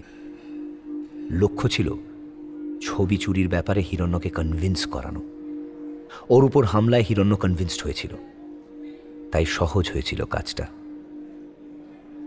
নার্সিংহোমে দেখতে যাওয়ার সেই রাতে কাজটা আরও সহজ করে দিয়েছিল হিরণ্যর বাবা। কুমুকে গাড়িতে বসতে বলে ফিরে গেছিলাম বৃদ্ধের কাছে। বলেছিলাম, ছেলের চাকরির চিন্তা করবেন না, আপনাকে কিছুক্ষণ পরে একটা জিনিস দিয়ে যাব আমি, হিরণ্যকে দিয়ে দেবেন, ওর ভালো হবে। এসবির সঙ্গে কথা বলে বেরোনোর সময় নার্সিংহোমে গেছিলাম। রাইকারের আঁকা প্রথম হুবহু নকল ছবিটা যত্ন করে গুটিয়ে একটা চিঠির সঙ্গে দিয়েছিলাম বৃদ্ধকে।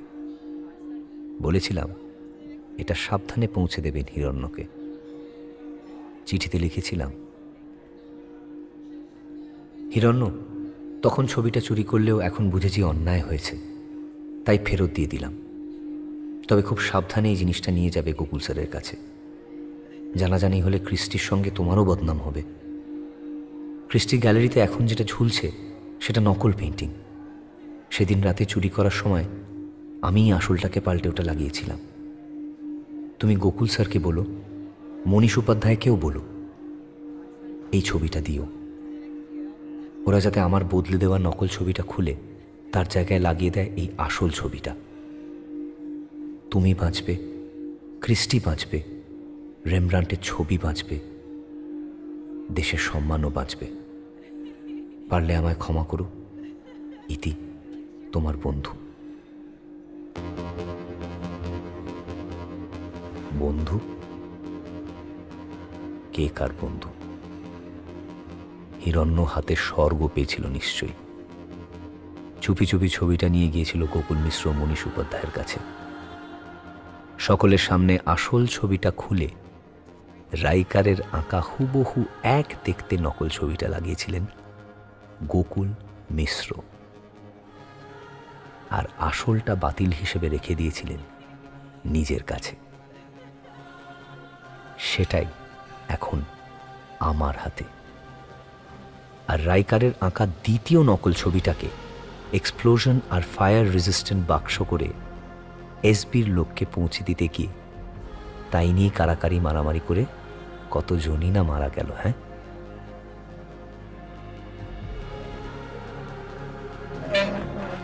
হাতের লাঠিতে ভর করে উঠলাম। উফ, স্লো অ্যান্ড স্টেডি।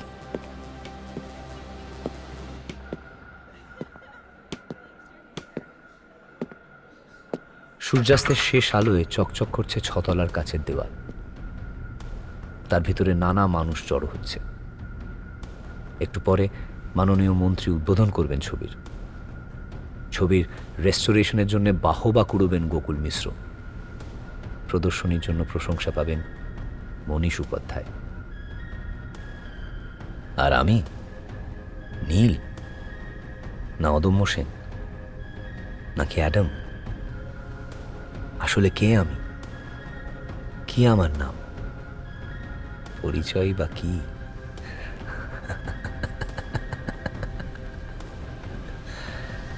আমি কেউ না, আমি অদৃশ্য মানুষ। এই ছবি নিয়ে এবার আমাকে উড়ে যেতে হবে ফিজি। সেখানে একজন অনেক অনেক টাকা নিয়ে অপেক্ষা করছে। টাকা, অর্থ। 4টে অনাথ আশ্রমকে ফান্ডিং করতে হয় আমাকে। ক্ষুধার্ত শিশুরা ছবি বোঝে না, শিল্প বোঝে না, কেবল বাঁচার লড়াই বুঝে। রবিনহুড হওয়ার চেষ্টা করো না। আমি চেষ্টা করিও না ফাদার, শুধু বাবার কথা মনে রাখি। বুকের কাছে রেখে দিই বাবার তোলা জানলার ধারে দাঁড়িয়ে থাকা আমার ওই ছবি, টাইটাসের ছবি। কি অদ্ভুত না, বিশ্ববিখ্যাত শিল্পী রেমব্রান্ট আর আমার সামান্য বাবা কিভাবে যেন তারা এক হয়ে যান।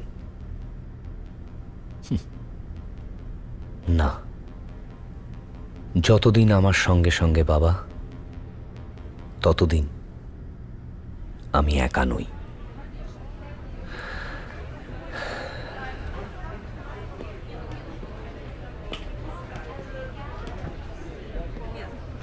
ক্রিস্টির দিকে এগোনো মানুষের ভিড় ভেঙে উল্টো দিকে হাঁটতে লাগলাম। মনে পড়ল বাবার শেষ কথা, তুই একা হবি না কোনোদিন, জানবি আমি আছি তোর সঙ্গে। Walk on with hope in your heart, and you will never walk alone. You will never walk alone.